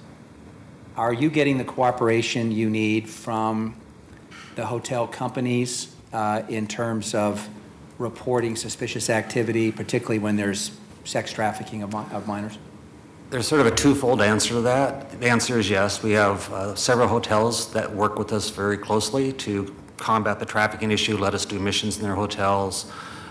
We also put on hotel education. We're going to put on one, I think, January 19th, and invite every hotel that wants to come to it as far as to identify trafficking, what they could do, who to report to. So there's obviously some hotels that don't want to assist, but we're working to try to educate the people in the hotel industry how to combat this, when to report, what to look for. So the answer is sort of majority yes, but a little bit of no there. And my second question is, now that I live downtown and do a lot of walking, I have to say that I come into contact with a lot of people that in my uninformed way that strike me as it is likely, if not possible, if not likely, that one is a pimp and the other one is an underage prostitute. And while I think we have to be careful about doing any kind of stereotyping, the kind of markers that I look for is a huge disparity in age, abusiveness in the relationship, one or both that seem to be very high on drugs, and other indicators that just scream this is not a healthy relationship. Something's going wrong here. What kind of cause do you need to actually go up to a couple like that and seek identification or ask questions or conduct even a kind of a preliminary investigation? What do you need to document in order to make a contact? That's a good question, and some observations you are making or what we're looking for. I think law enforcement in general, I think, has done a poor job in the past of educating officers what to look for and the questions to ask and look beyond the obvious. We are trying to work on that. We hold trainings for our officers to what to look for, when to report. We also are working closely with DHS. In fact, we're going to do training with them, I think, in March to help educate them on what to look for in their case management. And another statewide training going on with DHS right now that we're part of, because they are mandatory reporters to when to report. And I've seen our tips, I guess is what you want to call it, increase because of the education we're putting out there. So we're working on it. It's a long process, but we're trying to change the mindset of officers that, this is not the victimless crime that, people in the past have thought it was. And we're doing the best we can with the limited resources we have to educate the public and to get them to call in and report those things. Good. And again, I'm just going to say I'm seeing a lot more people downtown who match what I would say is a suspicious profile. And it seems to me whatever the law allows to make a contact and then to ask for identification to see whether someone's underage, see what the relationship of the guy is, and if it's not a family member, sort of inquire. I think there's a lot more we could do, and this may be less visible in terms of how we use internet and other kinds of things, but I'm seeing on the street level a lot more suspicious pairings. And if you listen to the way people deal with each other and the communication and the threatened violence and things like that, it's just something's wrong. And I hope our officers have the tools to do a friendly intervention just to get some information and see if there's a problem. One thing the Police Bureau, we're talking to our training division is to put together a video, like a roll call video, that we could put out to officers to address exactly what you're talking about, what to look for, when to ask, that relationship, why it looks sort of astray than what a normal relationship might look like. So we've talked about that. We've talked to the IT person there at the training division we just sort of got to get that in place, but it is one thing we're talking about doing. Thank you. And I believe you're also working with the Bureau of Transportation on educating private for hire drivers, our taxi cab drivers, our Uber and Lyft drivers, about what to recognize about sexual exploitation as well? Yes, we've had several tips already from the drivers that are picking up women and dropping them off the houses that it just doesn't quite make sense. So we follow up on those when we get those. Thank you. So is it Sergeant Gallagher? No, Officer Gallagher. I like staying where I'm at. It's a very fine place. That's actually part of my point. For 9 years you've been doing this work, and I believe that you do it because you're able to make it a holistic and in some ways, very positive experience of something that would be a very difficult thing to deal with for me for even one day, and the same for New Options for Women. So thank you for doing that and for your willingness to be dedicated to that. You mentioned limited resources. What more resources do you need to help get the information out to the public about of the resources and the bad behavior? Well, I think everybody's aware that all police departments across the country have limited resources in the hiring thing, but Portland is working very hard on getting those, and I think and believe that when we do get staffing up to the levels that our needed, that we will have additional officers that can investigate these crimes. But specific to your program in terms of publicity, are there things that we could fund in the meantime? Pardon me? You mentioned about getting the word out to the public. Are there things that we could help with that would then reduce the number of people that you would need to enforce? Actually, we work with a lot of NGOs, non-government groups that are doing an excellent job of helping us. The Rotary is one of them that has done an excellent job helping us with the hotel training and putting ads on buses about trafficking and different things they're doing behind the scenes. They're handing out little bars of soap with the national hotline that go into the hotels in the area. They're handing those out for free. There's a group called EPIC that is men that are targeting the buyers that does an excellent job of getting information out. And these are all groups we work with. I mean, there's probably things that I'm not thinking of right now that we could do, but I mean, we do work with a lot of groups that want to help, that are providing us assistance to do what we can do. I vividly remember coming to one of your community meetings with all of the different partners, including faith communities, who are, doing things like buying a plane ticket to Utah. I remember at the one meeting I went to for a woman who just needed to get back to family. So if our new colleagues have not attended one of those, I would really encourage you to do so. It's kind of heartwarming to see a community response to a challenge like this. So thank you again for your leadership, both of you. Thank you. Mayor. Commissioner Daly. I'm just curious, how do the women connect with your program, and is it voluntary? That's a really great question. So there are multiple ways over the years that we have adapted to the needs of this population for a referent source. So more and more we have women who are self-referred, so they are connected by a community partner. We have a very robust network here in Portland for this population. So we do have many voluntary people who do come in. Historically, this program was designed as a partnership where the women were arrested and court mandated to treatment. And that shift has changed, as Officer Gallagher shared. So we have probation officers who, for other things that they're on probation for, identify that this person has like these red flag behaviors, and they refer them to us.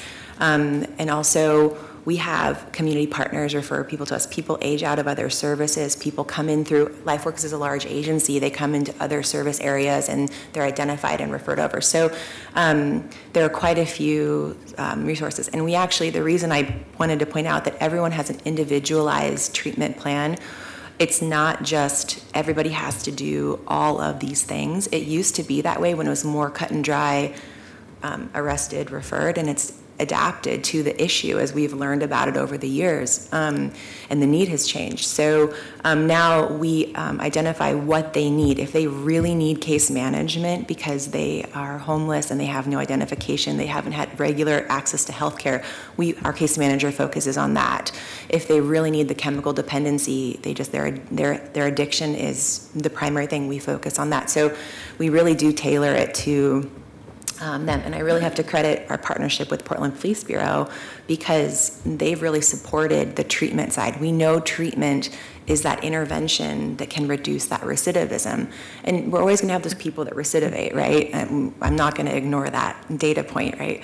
But the treatment and having people address the complex trauma that we often see as wrongly diagnosed as some other diagnosis, if we can really address that, then the rest of it kind of can fall into place, as a treatment provider, right? There's a lot of components that go into it, but that's kind of our approach, is we really look at what that person needs and we address the barriers so we can change their trajectory, which then changes how much city resources they potentially utilize, which reduces the cost in the long run to the city, which is a benefit. So, okay, thank you. Very good. Any public testimony? We have Shedrick Wilkins and Craig Rogers. Very good. Come on up, gentlemen, if you two would like to just cool your heels. Thank you. Thank you. Thanks for the presentation. Good morning. Good morning. My name is Craig Rogers. I really appreciate the work that Officer Mike Gallagher does. I've known Mike for many years. He was our police contact for Mill Park Neighborhood Association, and whatever he gets involved with, he's very committed.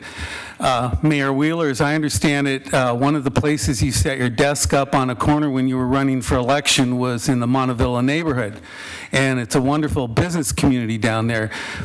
I do believe that Mike Gallagher was instrumental in cleaning that up. I knew what it looked like before. And it's thriving today, absolutely. What was going on. So this one area that I've come down and continually talked about, that hillside, Mike knows right where that's at. And you see that street, Salmon Street, that's right behind my street. I believe it was probably Backpage.com and car dates going on there, you know, and trading sex for drugs. And it was really bad. And I just happened to be down here when Mike's here today. So I always come away from here learning something more, and I really process and digest what happens down here for days. So this has bumped me forward, just being here while Mike's here and learning and listening. So I really support this program that both those people are involved with. Thank you. Thank you. Appreciate your being here. Yeah, on a state level, I want to say I support the Measure 101, and I'm trying to give you reasons why relating to prostitution. Can you give your name for the record? Oh, Shedrick, Mr. Shedrick, okay. Thank you. And maybe health care on the Oregon Health Plan is needed. For example, if there's sex trafficking, that person might get a prescription under the Oregon Health Plan for penicillin for things. And that can be amputated if she wishes to file charges or escape this lifestyle. Commissioner Saltzman mentioned about how if they cut people's water off, the children might have dehydration, and that would lead to child abuse charges. That's a police issue as well. I'm just saying that when you have the Oregon Health Plan, doctors can examine people, women, children, and we can get some sort of non-subjective things. This doesn't really hurt the person or whatever. A doctor can say, yes, it does hurt a child not to have enough water. Yes, a woman may be having expenses for prescription drugs from diseases from sexual trafficking. So I want to say it's very important that I think Measure 101 passes. There's been cuts federally to health care. And also, if it doesn't pass, I really have a real problem. I'm going to talk next month on water. Again, I can't really believe in Portland or Oregon in general if you're not getting any medical information. And people shouldn't have to charge for this information. If they charge, they may not report it, or get examined, so there's no evidence of anything. So if 101 doesn't pass, it's like you've got a lot of people here that say, kids aren't getting enough water or women aren't getting enough medical care, and I have no idea what anybody's talking about because it costs people money to go see a doctor. And if it's free, like for low-income people on the Oregon Health Plan, they can see a doctor, and that information could get to the police. Very good. Colleagues, any further questions?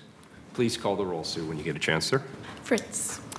Thank you, Commissioner Saltzman, for noticing this need and getting this appropriation. It's an amendment to the contract, which is why we can do it in one shot today.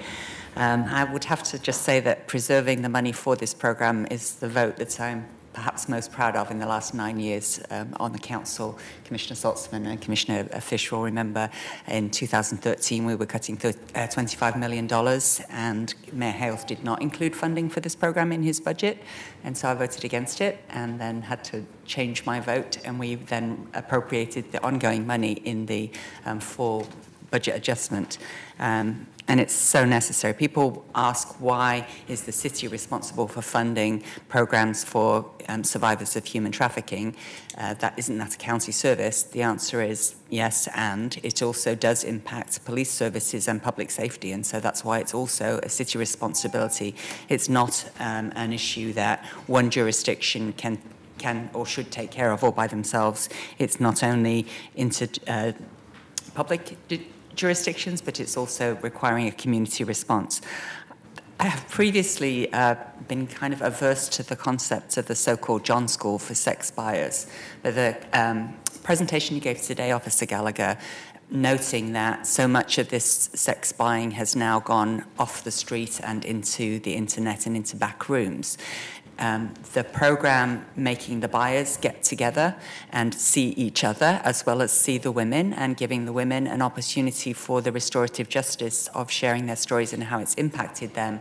That, now I understand, is more of a holistic approach and is perhaps even more needed today than in the past. So thank you for coming to explain that. And thank you for all that you do. Aye. Fish. Aye. Saltzman. Well, I want to thank my colleagues and for supporting this effort. As I said, this is not a failure of the city. We continue to provide funding, and we did have one brief hiccup there, which Commissioner Fritz ably took care of in 2013. But what's happening really is the federal government is stepping back from its commitment. I mean, I can't put words in their mouths, but this is what seems to be going on. And we need to make sure that this service that's so critical to so many women in our community is preserved. And I just want to thank LifeWorks for their great service. I want to really thank Officer Mike Gallagher for his great service to the citizens of our city and the residents of our city, and his focus and attention on sex trafficking is both commendable and very much appreciated by all of us up here. And I just want to close by thanking Tia Williams of my office for sort of taking this issue and not letting it, the lack of federal funding coming through, and not letting it get in the way of us acting here today to appropriate some money from our contingency fund. She was the set of ears that really heard LifeWorks and sort of set in motion the wheels that are leading to the decision we're making today to step up with our funding. So thanks to Tia as well. Aye. Udaly. Thanks for the presentation. Aye. Wheeler. Well, this is a great program, and I'm the Johnny-come-lately here. But Commissioner Saltzman, I certainly read about your efforts around this program a number of years ago, and I think it's a fantastic program.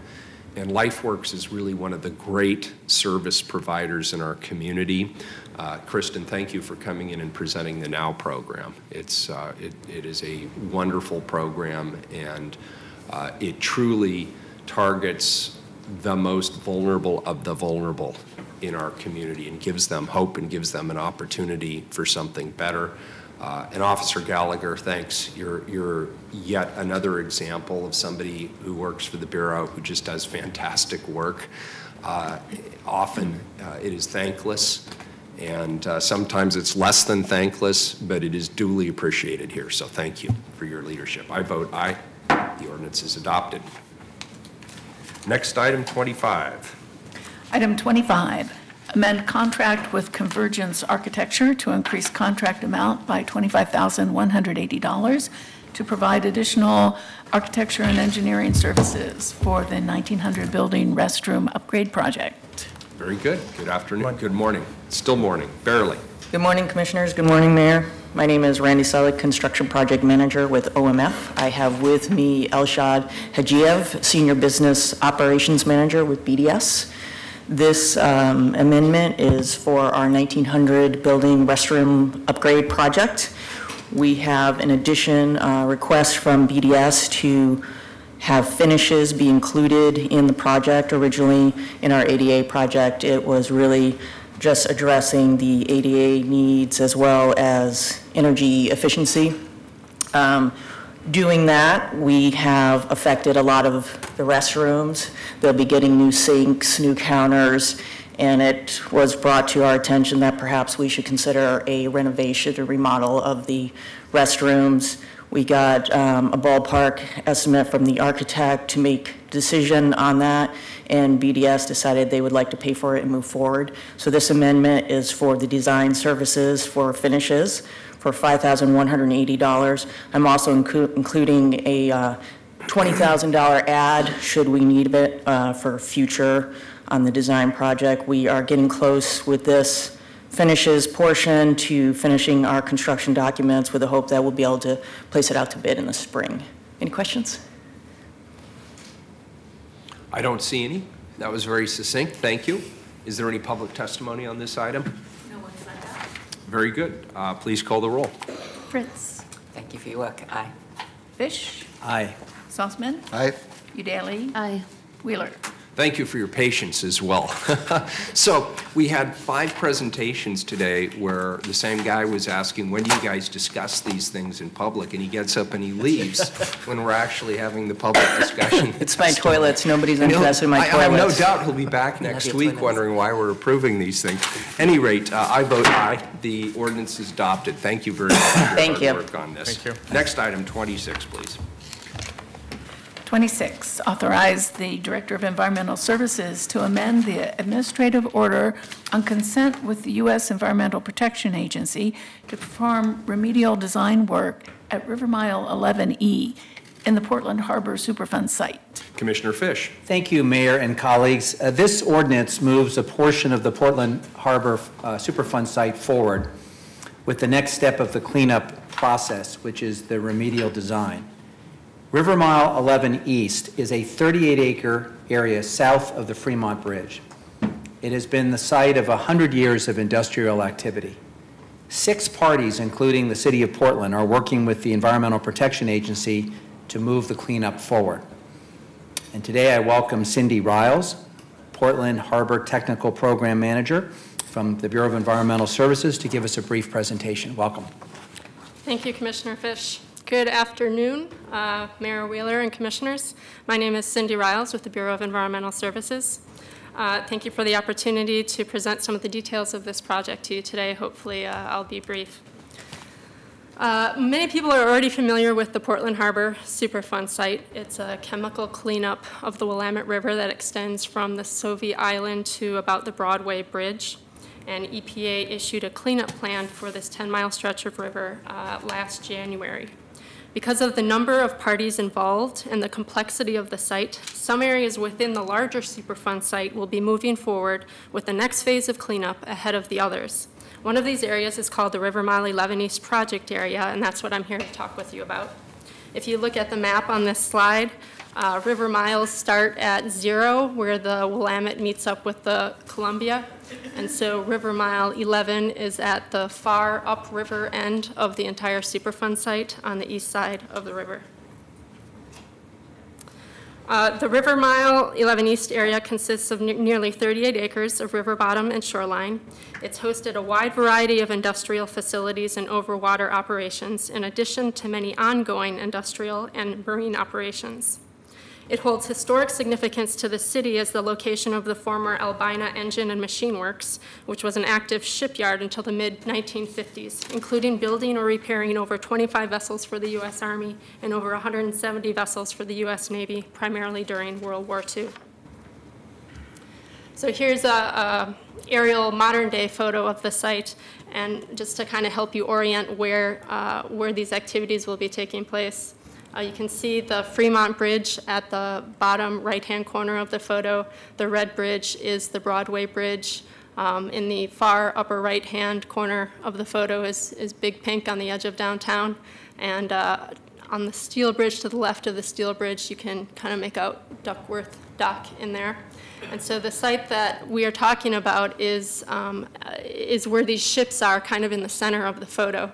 And the site extends from the Fremont Bridge to almost the edge of where those ships are docked. So this is the satellite image of the exact project site as agreed upon with EPA.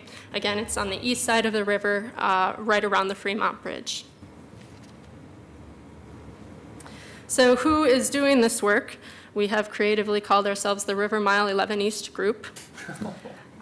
This is a group of 5 other people in addition to the city who have either now or in the past owned property or have business operations in the vicinity of the project area. These aren't the only parties that fit that criteria, but these parties have agreed to work together with EPA to do additional work in this area that supplements the larger harbor-wide work currently going on. The 6 parties that make up the River Mile 11 East Group are the City of Portland, Pacificor, Cargill, Glacier Northwest, Dill Trust, and CBS Corporation. In 2013, when this group formed, they signed an agreement with EPA to begin the supplemental environmental activities, and that work is expected to wrap up this spring. So we're requesting authorization now to amend the existing agreement with EPA to add on additional work that will keep the cleanup moving forward. So I'm going to take a quick step back and talk a little bit about the big picture of the Superfund site and the Superfund process. The colored shapes in this slide represent each of the major phases of Superfund cleanup, and along the top of the slide are the dates as they apply to the Portland Harbor Superfund site. It was listed as a Superfund site in the year 2000. Studies to understand both how contaminated the river was and how it might be cleaned up concluded in 2016. In 2017, EPA issued a cleanup plan specific to the harbor. And now in 2018, we're ready for two major new phases of the project, one of them being baseline monitoring, which will be used to gauge the success of the remedy moving forward, and the other one is designing those remedies throughout the harbor. It makes sense that the harbor be broken down into smaller areas for efficiency and for a number of technical reasons. And so that's what I'm here to talk about is designing a remedy for one area of the larger Superfund site. Once that design is complete, the construction of the remedy will occur, and then long-term monitoring will occur to make sure that the remedy is working. Meanwhile, we also have a lot of moving pieces that have been happening this whole time at the bottom of the slide, including making sure that upland sources of contamination are not reaching the river, community engagement activities, and redevelopment activities. The cost of the remedial design at River Mile 11 East is estimated to be $3 to $4 million over the next 3 to 4 years, but this is dependent on EPA approvals and requirements. The design of environmental remedies of this complexity often start out with several unknowns that need to be refined along the way. We'll not know the cost of construction of the remedy until we're further along into the design.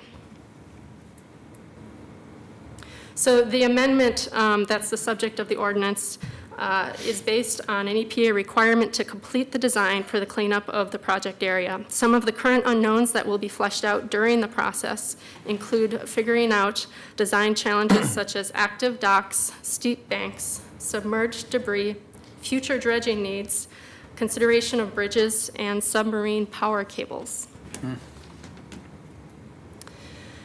This is a map from EPA's cleanup plan for the area that includes River Mile 11 East. You'll see the Fremont Bridge kind of in the middle of the map. So this map actually extends well beyond the project area that this group is working in. We'll be working on the focus will be on the outline I showed in the previous slide, which is mostly the yellow and green areas in this map. EPA's cleanup plan provides a general framework with which to move forward with remedial design.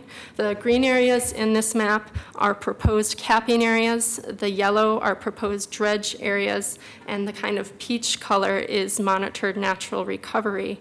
And as the design progresses, this plan may be refined to fit within the limitations specific to River Mile 11 East based on the design challenges I just mentioned. So in conclusion, we're really excited about moving forward with this project. Can you hold this picture for a second? Mm-hmm.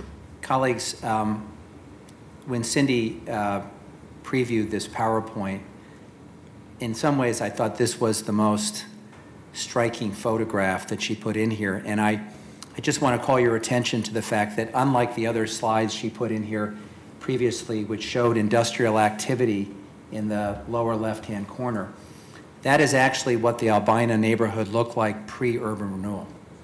So when there have been these conversations about this larger vision, Mayor, for the Rose Quarter, and thinking about how to go from Blanchard north and create a new street grid and reconnect the community, that's what the Albina neighborhood looked like when it was single-family homes and streets and other things. Before urban renewal came and turned most of the area on the bottom left into an industrial area, and of course, the Rose Garden and Memorial Coliseum and other things. I've not seen this picture before, and I think it's just striking.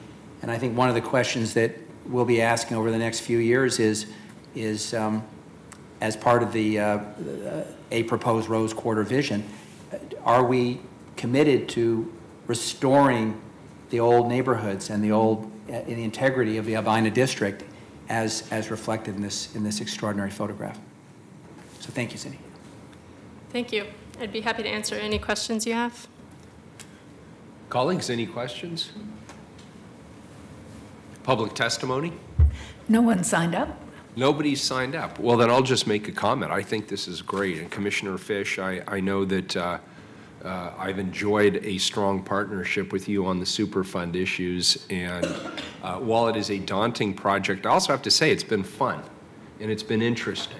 And this is what I believe begins the real tangible aspect of our work. And as I looked at your lengthy timeline at the beginning of the slide, we're getting to the point where we're actually starting to do the work, and that is exciting. And I want to thank you, Commissioner Fish, in particular for that. Thank you for your great work on this. Thank you.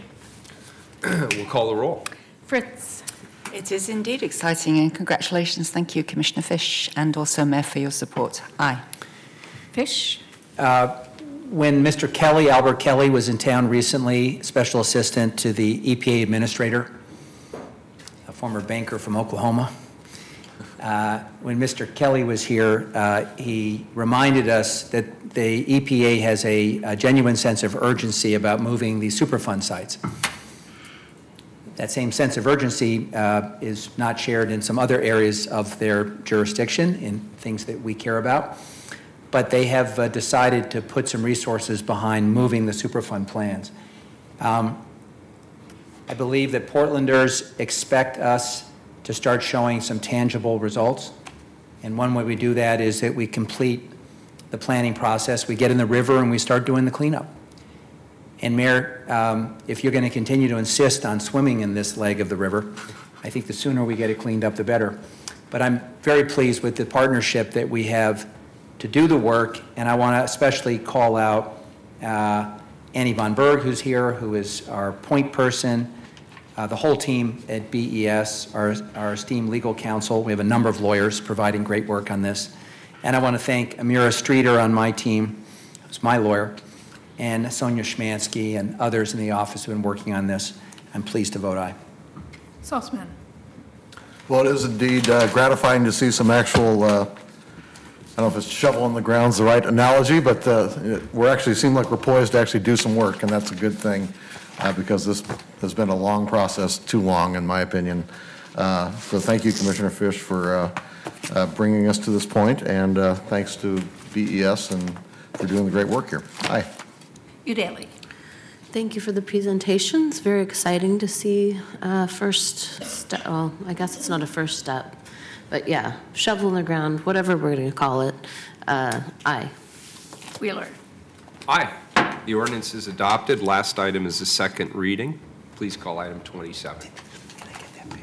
Item 27, assess benefited properties for street, sidewalk, and stormwater improvements in the Southeast 86th Court and Steel Street Local Improvement District. This is an item that the council's previously deliberated. We've taken public testimony. This is a second reading only. Call the roll. Fritz. Aye. Fish. Aye. Saltzman. Aye. Udaley. Aye. Wheeler. Aye. The ordinance is adopted and we are adjourned. There is not a meeting this afternoon or tomorrow due to lack of agenda, so nobody needs to show up. We are adjourned.